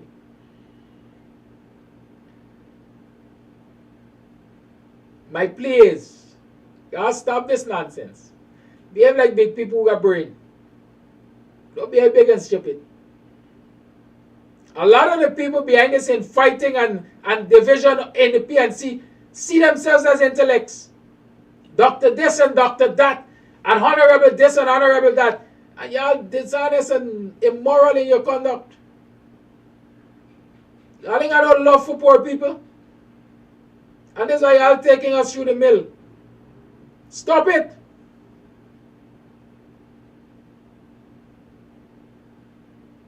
And poor people must stand up and demand what you want.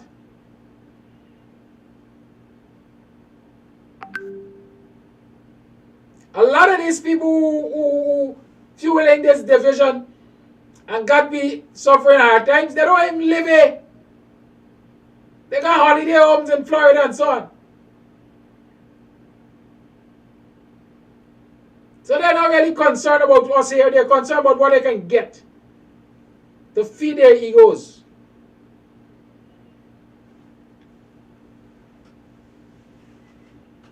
Yeah, WPA needs to step up. I will acknowledge that.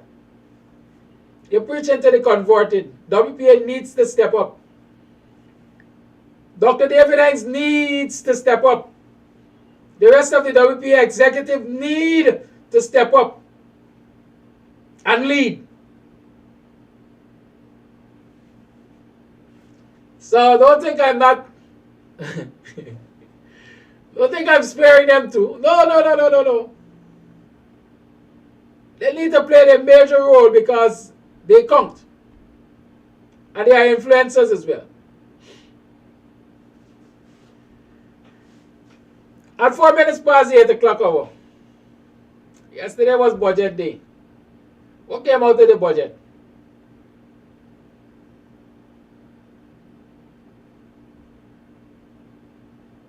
Just now, I get something to read.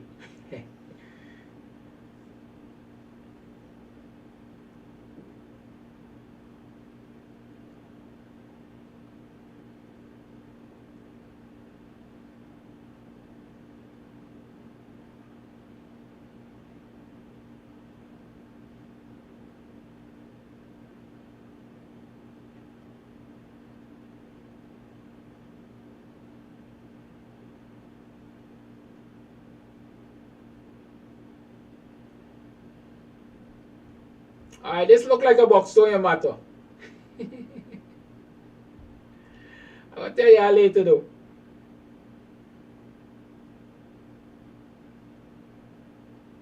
Good. So we're talking. Yesterday was budget day. What transpired? I'm going to give you a quick glance of the budget. 94.4 billion for improve access to education. They say 94.4 billion goes to Priyamanichan.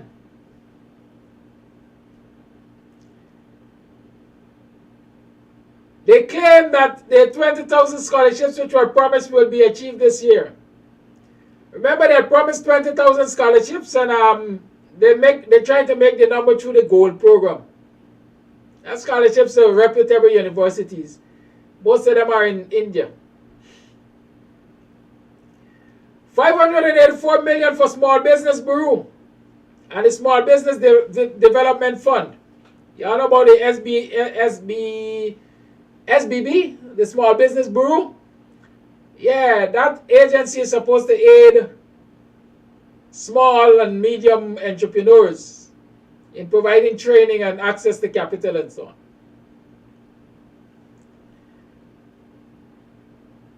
There's a $43.4 billion that is set aside for gas to energy. That is to transition from renewable, to transition from what we're using currently to renewable energy. Gaisuko, the PPP cash cow gets an additional $4 billion. $4 billion more for Gaisuko, nothing for public servants yet.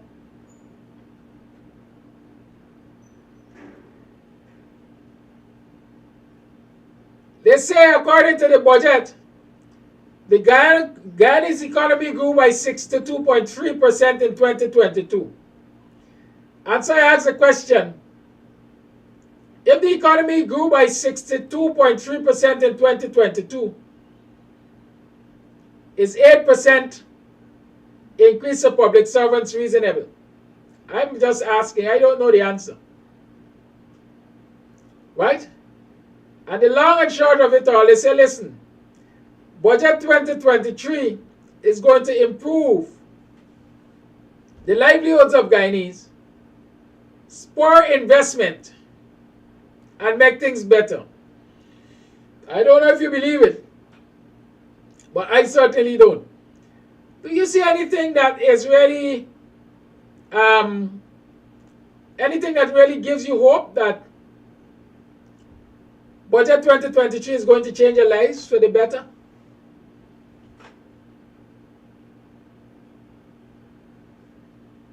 Huh?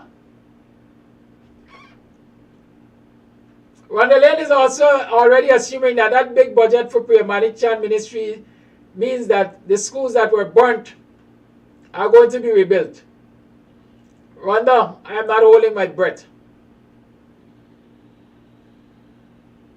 You know what I'm saying? I'm not holding my breath. Because I maintain, at least Christchurch, they really don't want the school there back there, you know. They want to land this prime land. Keep that in mind. Good. So I am going to, in the course of this week, I have to go and see if I can get the volumes of the budget presentation so I can analyze it for you in depth like we did last year and see where all of these monies are intended to be spent. We hear big numbers, but what is important is when we can analyze those numbers and see where this money is going. For example, how much money did the regions get individually? How does it take into consideration population size of these regions? And then you decide how much each citizen gets, each resident of the region gets per capita. That's what we call it. How much of this budget really is per resident?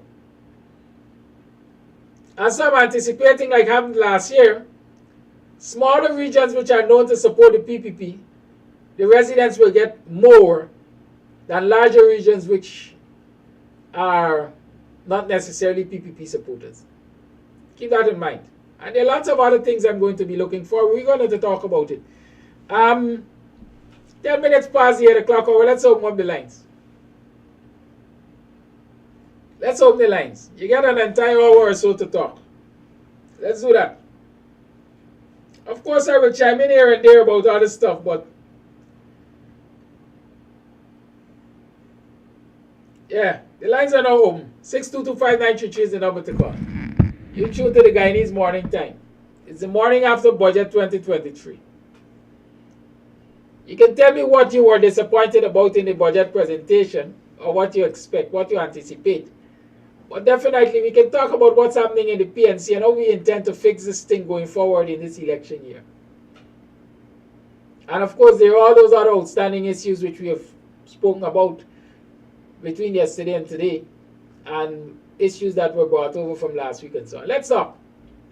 The lines are open. I think I saw an early voice note. Let me get it before the lines get too busy.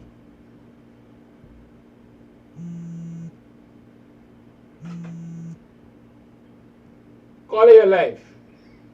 Yeah, good morning, good afternoon, and all the people who are looking. Now with this thing with the PNC, I believe they know that you within first thing they look at Roysdale Ford and they see the brilliance of Roysdale Ford as the lawyer for the PNC that been sitting when not many goes up against Roysdale Ford. And they know that Roysdale Ford with the leader with Norton along with my Paul, there will be a team that people will think cannot really penetrate. So what they are doing, they are working from the bottom to cause a division between these three men who could take Guyana forward. And what I want the PNC members or new members to realize, you cannot allow that to infiltrate. Because when it infiltrates, they're going to can't do nothing. Whether who from the past, they claim put in the war or the enmity, you have got to say the past is the past. They had a time. They came and they did their thing. And you as moving forward, you collect from history the good that is in history. And when you put it your weight on a balance, you must study, if you will, allow the past to really influence what is going on. So I hope that right thinking people in the party must accept. Now Kadaki is saying that Dr. Hines must come up and think. You came to my village twice on our invite, and you saw the people who came out to see you. They didn't stop to say, we're looking over. This is a black man coming here for shedding light. They look to say, oh, this is WPA. This is a time where black people do not see around a person what party they are in once they are African. What they must see, that whether it's Dr. Hines or Aubrey Norton, let us rally around these people.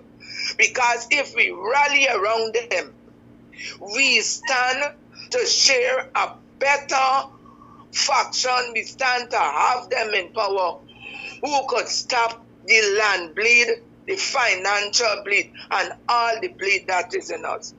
Now with this budget, they talk about hospitality. You're talking about hospitality, and you got these types of crimes in Guyana. Who gonna go and think? And people don't understand. If they look at what happened in the hospitality sector, they may think back to study if that's the right way in which this country is going. This country is known for human trafficking, money laundering, and many people will take that opportunity with that type of mind, a drugs country, to combat the illicit trade. That is what Guyana is looking for. And we have got to pull back. And I'm really rejected this morning after a budget to see that no, in the budget, there was nothing for public servants, an increase, and there was nothing for NIS. When you give budget, I know in the days of giving budget, there is where you announce salary increases. You announce all the increases because you got one budget. But in Guyana, there are 5 and 6 budgets along the year. Then this thing lasts. Coming back to this thing with the removal of the embassy, the U.S. embassy. When we went back into the years of the formative PPP, the embassy was being removed from Guyana, with all there was the person sitting there. And when you see an embassy like the U.S. embassy has been removed, that tells that the FBI rungs up all who they got to rungs up. And even unto the person who has now added $10,000 to the police, I wonder if it is each and every police or just the police who will be made to do whatever the $10,000 say it's going to do. And I'd like to know if there's protest today, because I would like to know what tongue and the thing are protest, but I will try to make my way to the protest line. Bye-bye. Yes, the PNC is out there today again. Yes, protest is there. Okay, all right, I'm there. Bye-bye.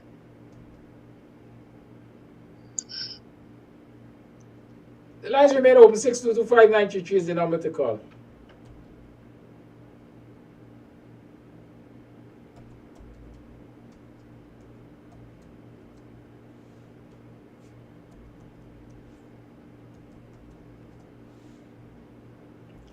Six two two 5933 is the number to call. The lines are open. So I'm looking for this voice note. I said there's a voice note.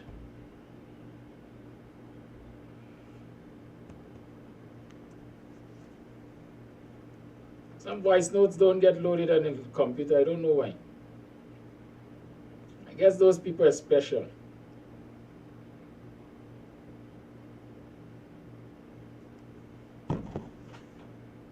Morning, Brother Kanaki. Listening to the program, I totally agree with you on what you're saying concerning Mr. Norton. And morning, Brother Kanaki.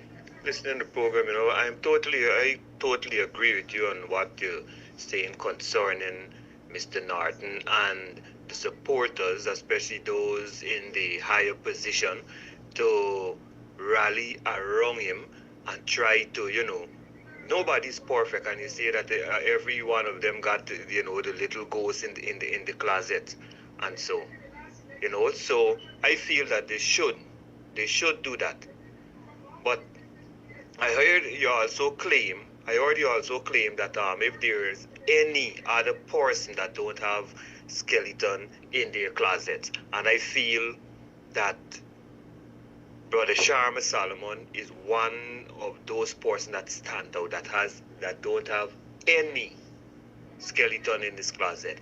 And I know that he is another one, other than working with Mr. Norton. I know that he has a very good vibes in whipping up a support, because I've seen it before, and I know that when I saw that before, it wasn't no coincidence. He has a natural.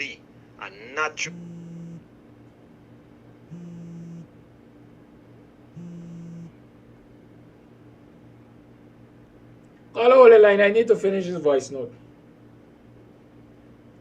Okay?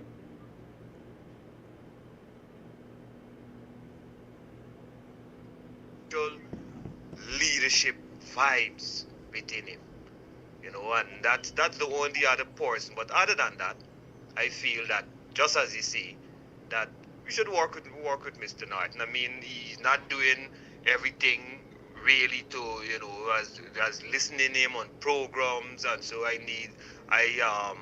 feel that he need to be doing some more. But the only way in making him realize that and helping him to do more is by us supporting him. We need to support him, because it's too early. It's too late, I mean, for us to, you know, trying to run around the place looking to change the leadership. Let's work with what we got and strengthen it. Thank you. Thank you. Call you live. Good morning. Yes, good morning. Good morning. Happy Tuesday morning to you guys. Can you hear me clearly? Yes, I can. Yes, well, I'm going to focus straight to these three PNC members, young politicians, that what the overseas base is calling for. They want to see young politicians to rise up. And what they're doing, they rise up, gossiping on phone. I lose all respect for all three of them. But the question is, why this Indian boy going back to be treasury? When he resigned, is the PPP paying him for go back for get details about the PNC money, what coming in and going out? Is a question to answer. And right and forward, I lose all respect for him. Why? You should know better. Hello? We are with you, caller. I'm listening. Why they should know better not to gossip. If you want to talk something, Jack Deal control all the lines coming in and going out. Humanity calls. And this is what they want to build PNC. What Granger sitting behind an Armand doing? But Granger time coming, Armand time coming, and Valiant charge, which is born and Sonula. Them 3 times coming, is them is the one damage PNC party, not Mr. Norton can't fix back broken glass. PNC is a broken glass now, and it's a shame. And black people, let Granger know and Armand know.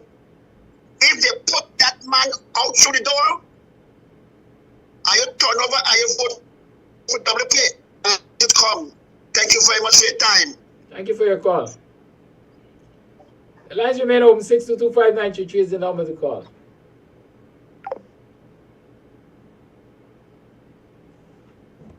I see another voice note. Why my voice notes are not loading on the system today? What's wrong? Like they're working on we hour. Let me see.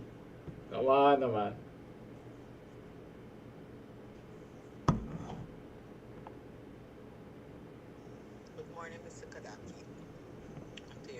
This is a whisper note. A situation where I have a special needs son, and they have this regional disability organization.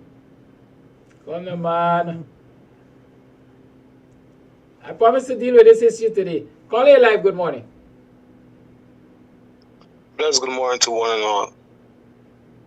Brother Kadaki, you know, we with this situation that is going on within the PNC,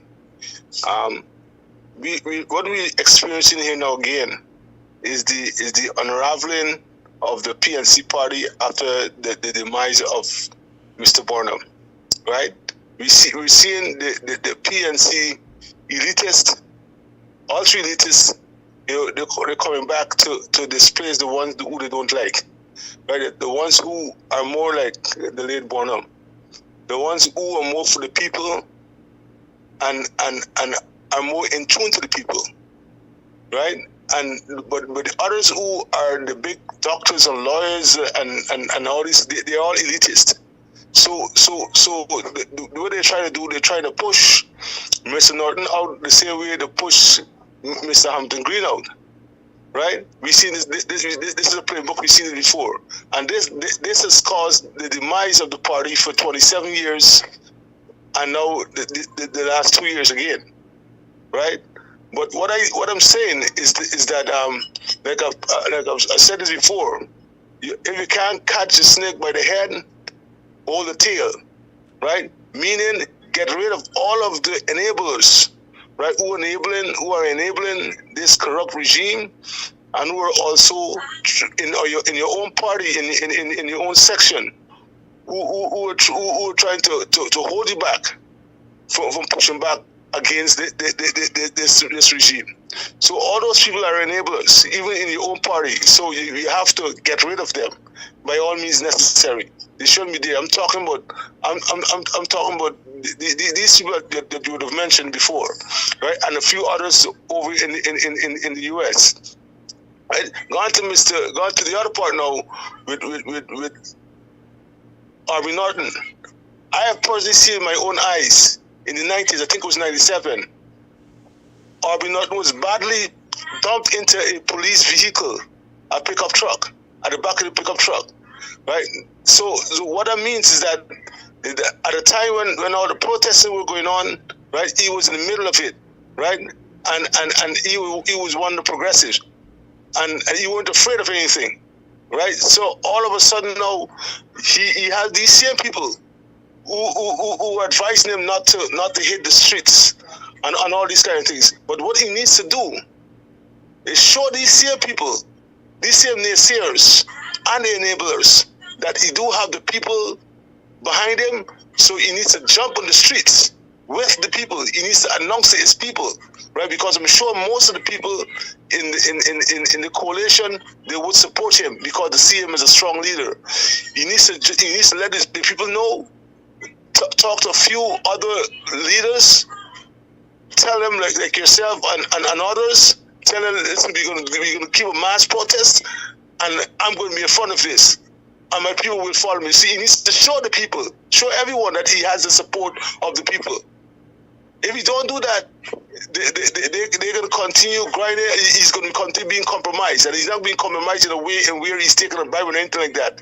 But he's being compromised because these people up there, they're advising them wrong. They're not advising correct because they don't like the ordinary people. They don't like the ordinary folks, right? They are in for being embedded in the PEP. If it comes to that they could fill their pockets.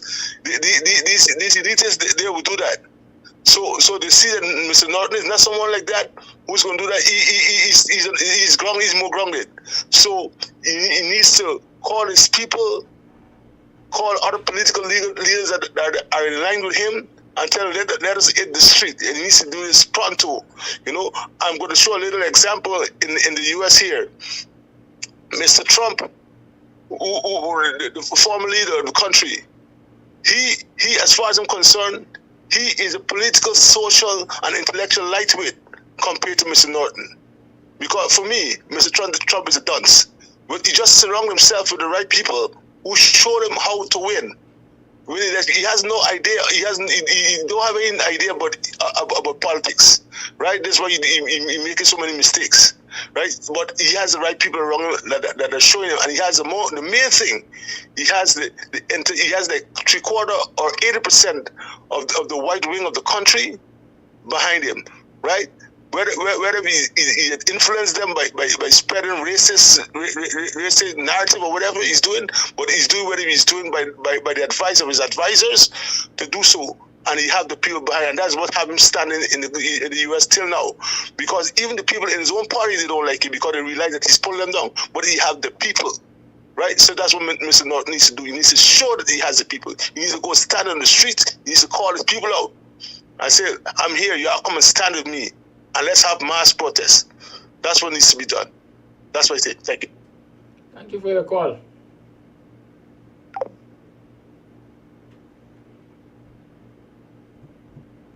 Lines remain open. 6225933 is the number to call. In Cummins Lodge. Ability organization in Cummins Lodge. I think it is in Sarah Potter compound, if I'm correct. This child used to go there. Right? And the problem is that I was in some serious situation as a parent. So I end up not leaving the program, but we never used to go because we never used to get any calls. This number one. This whole thing started, used to go to BV Special Needs School. At the time, I had so much issue dealing with.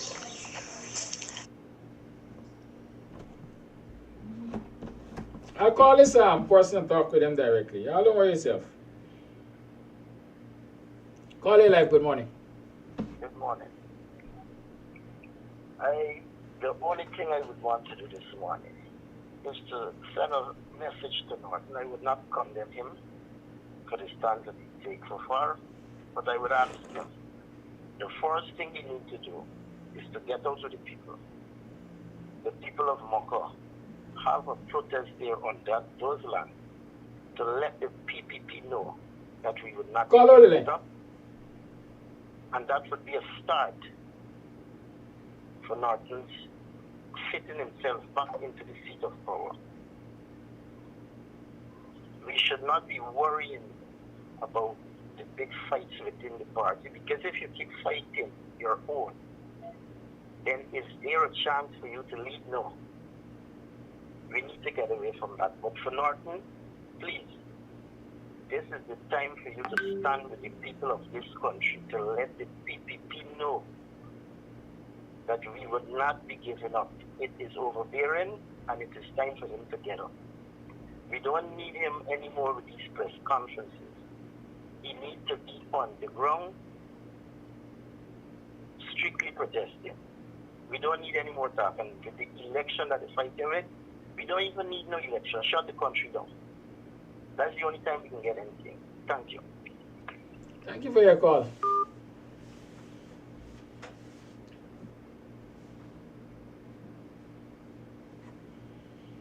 No double dipping, you know. If you send me a voice note, let it be one voice note. Don't keep sending me voice notes, man. Other people want to have to.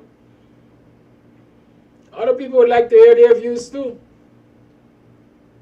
Okay? Alright, I'm going to play this one though.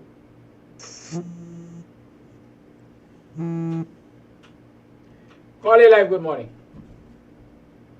Yeah, we're about Caller, you're live, good morning. yeah, we're about all right, brother. What I feel that what we got to do is come together. Let me stop bashing each other, and so we got to stop bashing each other, and we got to rally around the man, and let we carry all we focus of bashing on Jack Dio, on Barra Jack Dio. We forgetting all them story with Jack Dio go on with thief in the money and Sue story and all them kind of thing. We got to focus on if we talking anything but one another, but the party, and so we got to preach unity. Let we preach unity. This is what we need. Preach unity, preach unity, because we heading into election season. This is time we got to get unity. So all those who might want to bash this body, let me save them up. Let me keep them for some other time. This is time where we need the unity. Let me focus on bashing the PPP with the evilness with the doing on them people in Moko, and Barajagio and the big thieving we going out with. We can't forget Barajagio and Sue story. Or we gonna forget the we talking, but we just talking things.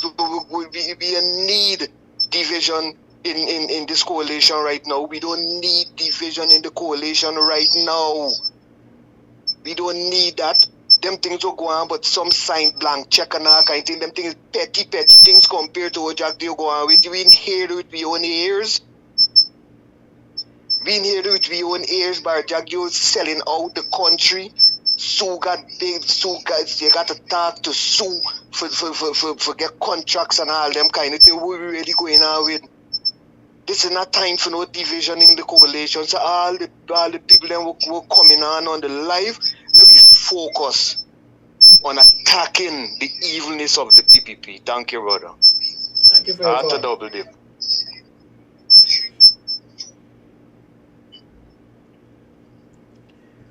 What Radical has not done since his appointment, I can't answer you. But what Radical is considered radical, or what is considered radical? Right? Some people, you know, y'all just start sometimes around some things that, anyways, I don't know what Radical Norton has done. I don't know what Radical you would like him to do.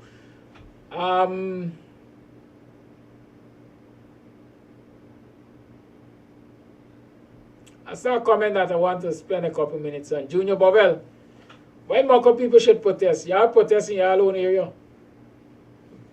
Most people who want the country to shut down is who do not have a job or nothing going on for them. Junior Bovell, we're very happy that you got something going on for you. And I'm very happy that you're satisfied with what you got going on for you. But the rain doesn't fall on one man house top. Those people whose homes and so on were demolished at Caneview, there are things going on for them. Listen to the brother with his swine. You watch his livestock being buried alive, or the livestock of others being buried alive. You have to sell his swine farm basically for a fraction of the true value. You had something going on for him? What did your government do? They demolished that. They demolished his life. His life's work. Why should people protest?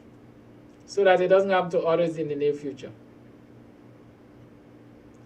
And I keep saying, be woke, be vigilant. It happened at Linden. It happened at Mocha. Your attempt at Denham still. I don't know that Denham still is in the safe yet.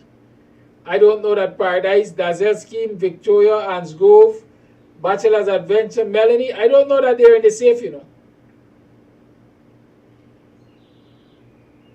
Because this government tells itself that it can do as it likes. In African Guyanese communities especially. Because it might strike you as strange, but a whole lot of Indo-Guyanese communities in this country, I don't think they really have backlands, you know. A whole host of the backlands, available lands in this country are connected to African Guyanese villages. Y'all gonna do the research yourself. Indo-Guyanese communities are built on frontlands. African Guyanese communities got backlands. And so those are where a lot of vacant lands exist. And that is what the PPP has an interest in going after. And so why you must protest? Why you must take a stand? To say we're not going to tolerate it happening in our area.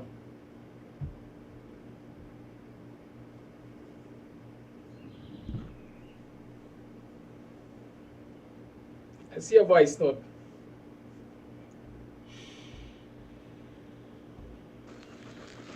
Good morning, Mr. Kadaki.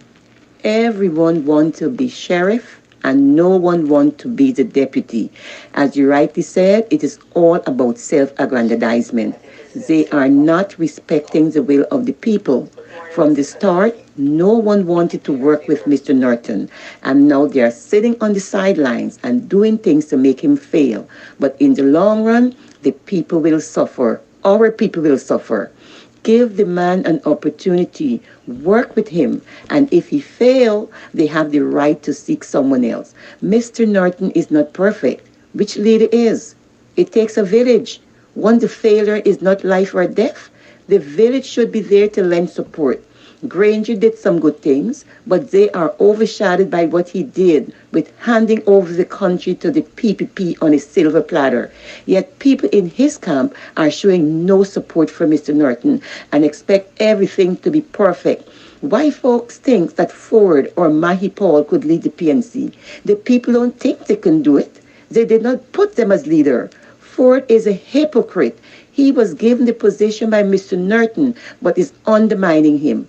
I don't know how they expect Mr. Norton to put fragments of glass together. Some people do not want Mr. Norton, and it doesn't matter what he do. They will not come together. I agree with what you said, however, about us not wanting to look bad. So we have to be diverse. Not verbatim, it has come back to bite us in the rear. The PPP could care less how we feel. Thank you. Thank you for that voice note. It's now 20 minutes. It's now, it's now 20 minutes to the 9 o'clock hour. You tune to the Guyanese morning time. It's the morning after budget. The lines remain open. And so you can call and let's talk the thing. Yes, you can call and let's talk the thing. Beginning this Friday, there's the Club Twilight after lunch. What do you call it? Twilight after lunch hang. Right? The bar opens at 12 o'clock on Friday. And you go on to whenever. There are 2 happy hours. I think one between the hours of 1 and 2. And the other one sometime between 7 and 9. Right? Or 8 and 9, something to that extent. I'll get all the details to you. But you can, you know, start preparing yourself to chill. After budget chill, after lunch chill. On Fridays. And of course the club is open daily. Evening from about 6 o'clock you can come and wash down, relax, watch a movie, have a gaff and so on and so forth. Good. Listen, I don't really necessarily subscribe to the name calling in this particular instance. Right? I don't subscribe to the name calling in this particular instance. I don't think we need to call anybody idiots and mole and so on. Sometimes people act, they believe in the best interest of the party and the organization and so on. Not having the benefit of hindsight, let me call it that, because hindsight is 20/20. And so many of us who get the opportunity to analyze situations after they happen, get the benefit of saying, you know, we had the time to analyze. But some people act in the heat of the moment, and then they realize what I might call a foolhardiness after the fact, right? So there's no real need to go calling people fools and so on and so forth.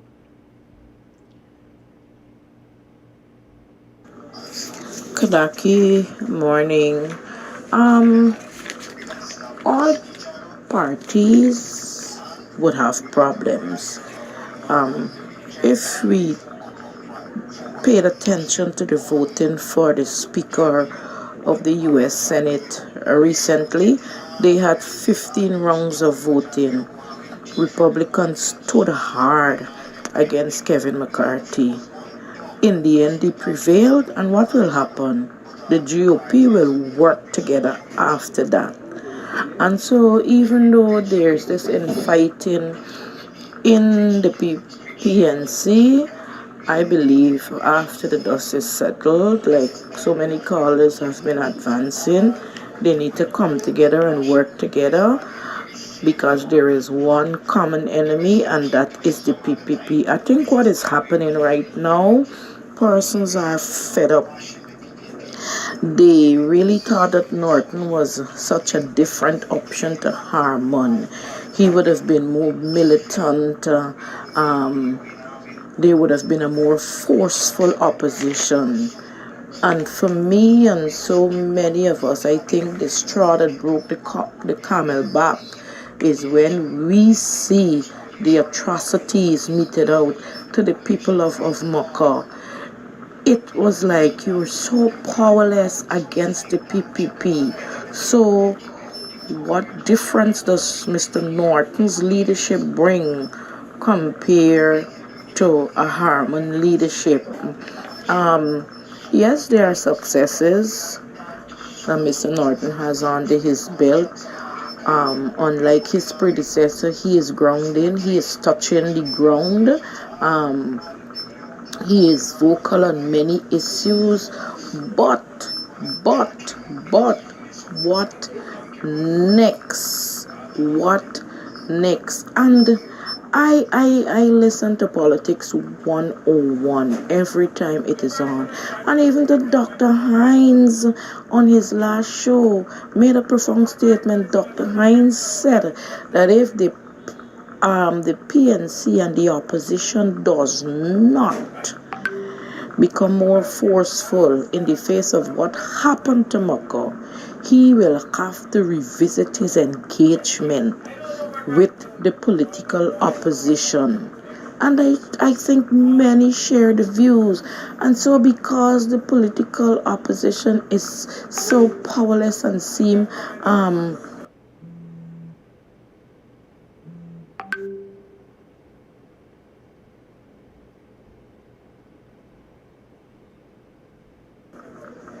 decimated, for the want of a better word, the PPP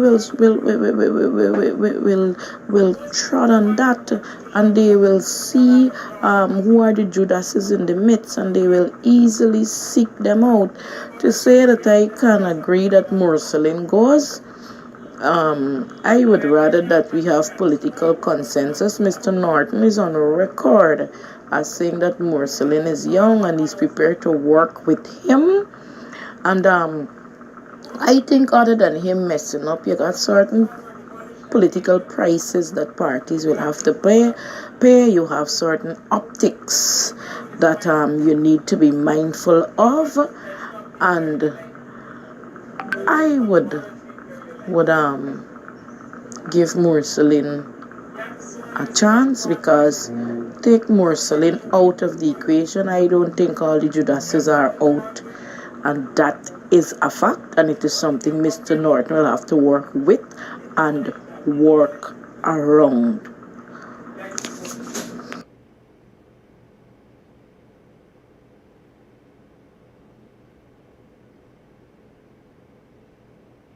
Thank you for that voice note. And here's another one. Good morning, Mr. Gaddafi, Mr. Amsterdam. I'm just calling to just give my few opinions. First of all, I would like to say that black people in Guyana now, they have to stop fighting this tribal war among them. What I mean tribal war, now they are trying to fight against each other. And before they stop that fighting and unite, and try now to go after those that are bringing division. And those that are bringing division, I will just state it like this. It's the PPP, like they are acting like a colonial, like if they are colonial people, like you want to, like what they're doing now. And unless the black people that come together and stop that modern day tribal war, they're trying to fight against each other and unite and see who the real enemy is trying to divide them and conquer them. Because if they do not, they will end up as a modern day slavery mentally. And they have to stop. It's just like a chicken. When you feed a chicken, you throw feed in your yard and you give the chicken, all of them come together and fight to see who could eat the most food or what. And in the meantime, while they're saying they eat the food, the stuff, the people there, and they focus on the food and don't focus on their surrounding, the owner of the chicken will come, capture them, or people will come capture them and cut the neck and make them for dinner. And black people have to stop and with this quarreling and this chicken feed what they're throwing among themselves. just to divide them and fight them. That is all I have to say, you know, because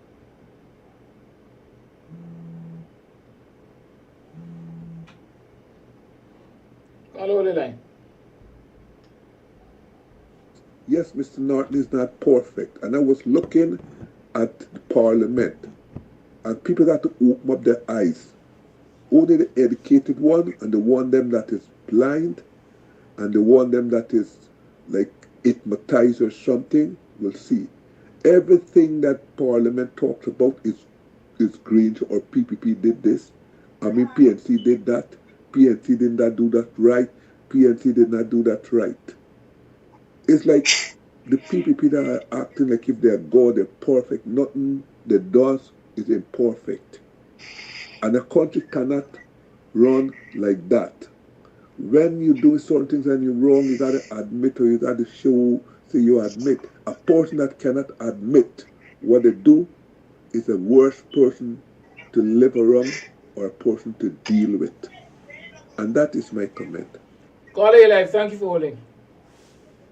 Yes, thank you for accepting the call. Good morning, Mr. Kadaki. Good morning, everyone in the diaspora. Good morning, all Guyanese. I think what we have is a matter of understanding the time and what must be done. And the things that we do in summer season are not the things we necessarily do in the winter season. So the strategy has to change. We are in a very unusual crisis. Thus, we need very unusual measures. While that is the case, we are faced with several deliberate distractions. Distractions from the PPP and distractions within the PNC and the coalition. And these things are all distracting from the primary fight and focus, which is the mandate of the people. A party's sole job is to facilitate the mandate of the people. Let's not get the cart before the horse. This is not about what Cumber Norton wants to do and what the party wants to do and what this is about the people's will. And for those of us who are listening, who are interested in the governance of the country, is about the desires and the expectancy and the will of the people. Let's get the mandate properly aligned. As you can see, for those of us who've been following this show for quite some time, we are caught up in a rat's race. Chasing like a dog chasing its tail. We recognize that every week there is a different distraction. And we can't tell which is heads or which is tails. You notice that much. And in between that, we are being made fools of. You notice that much. Right? And now people are coming and tell us that what's going on with the treasurer, or what's going on with Mucker, or what's going on here or there, is the main issue. And the main fight is the PPP's illegitimacy and their de facto-ness in government. And we need to remove them. And because we've got terrible leadership, we have been led to focus on distractions rather than the main thing. And the main, keep our eyes on the prize. And the Christians say, keep your eyes on the sparrow. And I don't mean to talk this monotony, but every week it's some distraction one after the next. Now, Cumber Norton has to know that he is party and we are all party to a major distraction. Cumber Norton recently said he doesn't know the people overseas in the diaspora are calling for militancy. Well, Cumber Norton, that's the whole goddamn diaspora. The Guyanese diaspora is calling for change. We don't necessarily want to change Cumber Norton for the sake of change. We didn't want to change Comrade Granger either. But if you're falling below expectancy, then that's what Comrade Granger inherited that. Norton inherited that. They didn't inherit these things with a vacuum, you know. Granger inherited his replacement, and so did Norton, so did Harmon, because of what they did, or the insufficiency of what they have done thus far. It's all about whether you're doing the job or you're not doing the job, and the job is determined by the mandate of the people. That's the sole purpose of elections. The sole purpose while we elect officials is to serve the will of the people. And on Facebook, on every show, the people are saying that their will is not being properly served. And for some reason, party leadership is choosing to get caught up on the distractions rather than coming and sit down and let's have a consensus as to what the will and the mandate for which we voted. We voted for legitimacy. We voted for good governance. They must go hand in hand. A good government must firstly be legitimate and legitimized. Thus far, the PPP are not legitimate. How can you be legitimate with two inconclusive counts? You're not. Notwithstanding the voluminous amounts of indiscrepancy and fraud. And there's no way you could take a pig and make it a chicken. If it's a pig, it's a pig. If it's fraud, if it's inconclusive, it is what it is. It's de facto, it's illegitimate. It's not by coincidence that a trained attorney at law, Harmon, said that the PPP are illegitimate. It's not by coincidence. He didn't have a slip of the tongue. And yet we embarked upon a journey with illegitimacy. And now we are reaping the benefits of that whirlwind. Now, Comrade Norton, it's not about we want to change you. It's about us wanting what is best.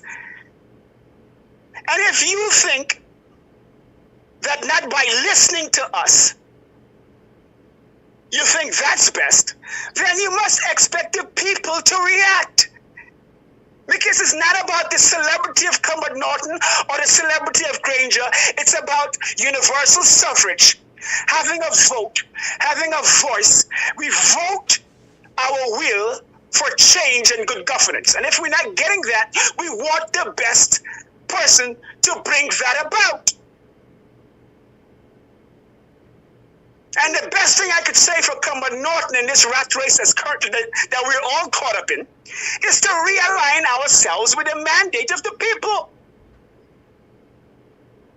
Having said that, recently we have heard of how terrible, how much of a failed state Guyana has become under the PPP. It isn't by coincidence that the President of the United States, Joe Biden, wrote Irfan Ali on the 1st of August and said, hey, you've got to deal with inclusion and good governance. It isn't by coincidence that the Congressional Black Caucus, Sheila Jackson Lee, told Irfan Ali that, Irfan, you'll be a good guy, but you need to work more with inclusion and equity. It isn't by coincidence that USAID had a report about the ethnocracy governance style of the PPP. It isn't by coincidence that Sarah Lee said... Coffee, we get that point. It's 2 minutes to 9 o'clock.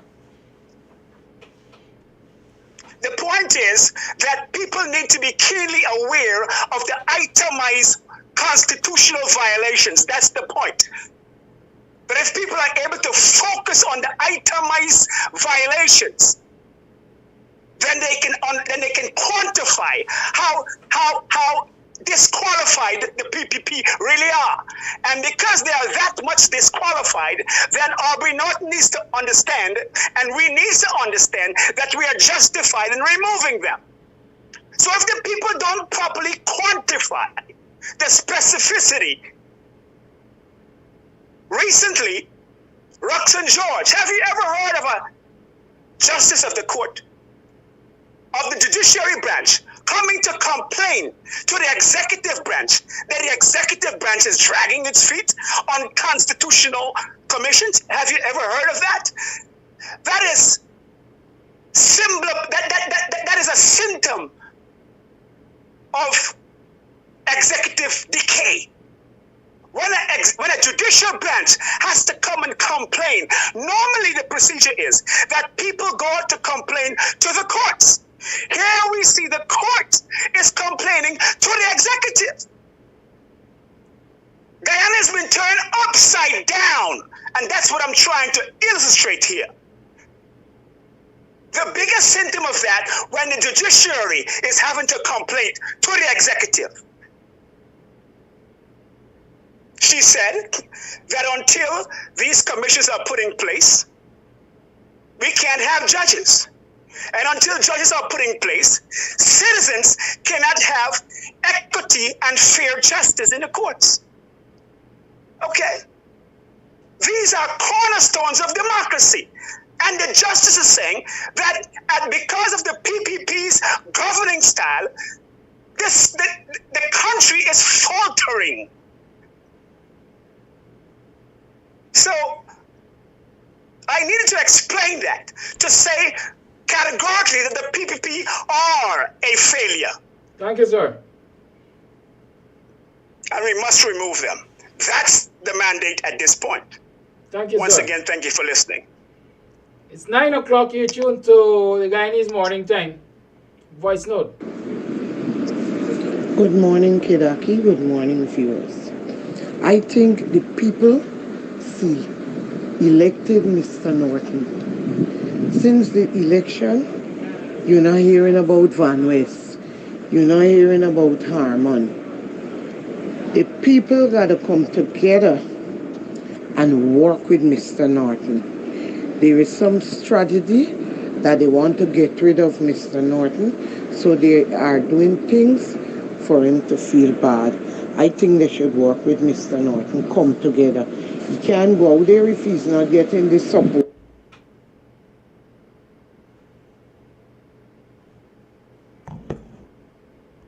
Call over the line. Hello? Unity is strength. Call your live. Good morning. How are you? I'm okay. Is this a call for the program? Yes. Go ahead then.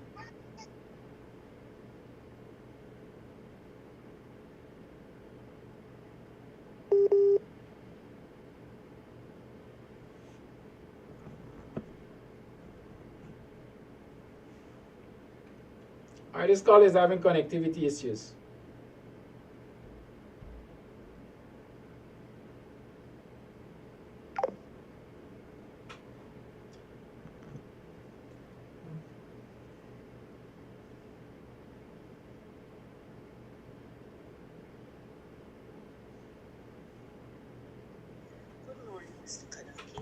Viewers, black people is like crab in a barrel, and that is what's showing in the PNC party. Now there is no two people alike. Mr. Norton is not perfect, but who is perfect? Even God has his disciples helping him out, and if they see that he's not doing something right, they need to sit and talk to him instead of throwing the dirty linen outside. Come on, I don't know what's wrong with black people. Sit around the table, you have to disagree to agree. And I think they should support this man 100%. Give him a chance.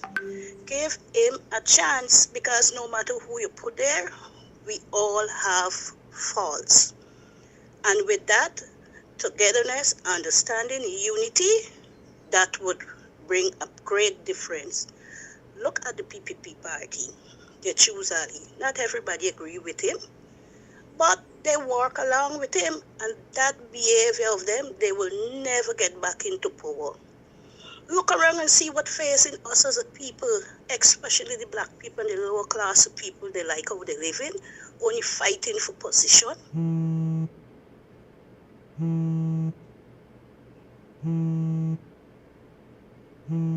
Final call. live. Good morning, Kadaki. Just to touch back a little bit on what I heard earlier. Now, I realize that since Harman was thrown out by the people who voted for Aubrey Norton by a large margin, I have never seen him involved in anything on the street or otherwise. He just took the back seat himself, and the doctor who was in charge of it was Dr. Van West Charles, and a few others who were enjoying the suite in the party and in administration. They took a back seat. They do nothing. They don't come forward or make any statement, nothing at all, which means they are the deep-seated obsess in the party. I understand they have knowledge of this, that, and the other, but they should be the one who should be corralling the young people into getting themselves involved. But these guys, because they know what lies ahead when you become the chief of that country, that they have set out to undermine the efforts of Aubrey Norton. And I find it despicable that at this juncture, when the election is in the air, people are doing things like this. I hope to God Risedale Ford and my Paul haven't taken that posture, because those are two vital people in the party.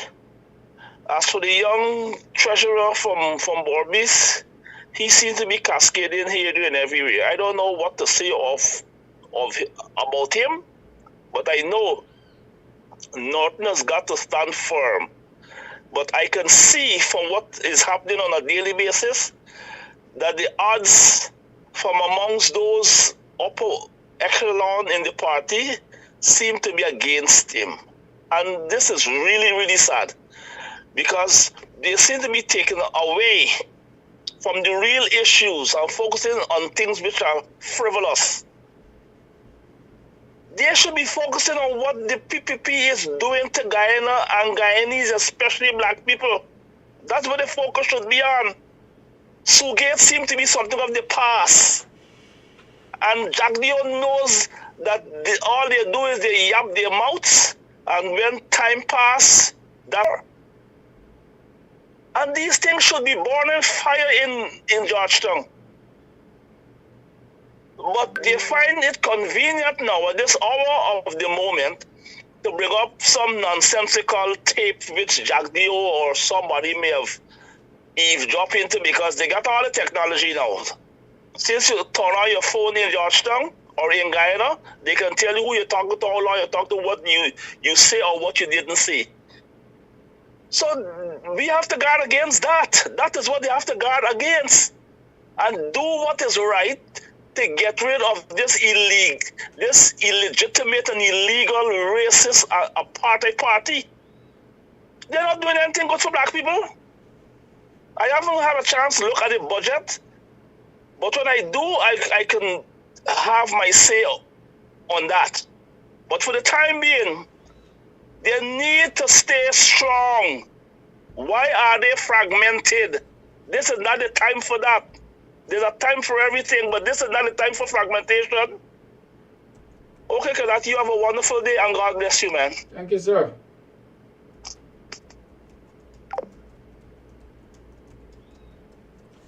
It's now 8 minutes past the 9 o'clock hour. You were tuned to the Guyanese Morning Time with your host, the Buxtonian, Kiraki Amsterdam. Thank you for tuning in. Do tune in tonight for Politics 101 with Dr. David Hines. And see you tomorrow morning for another program of Buxtonian Guyanese Morning Time.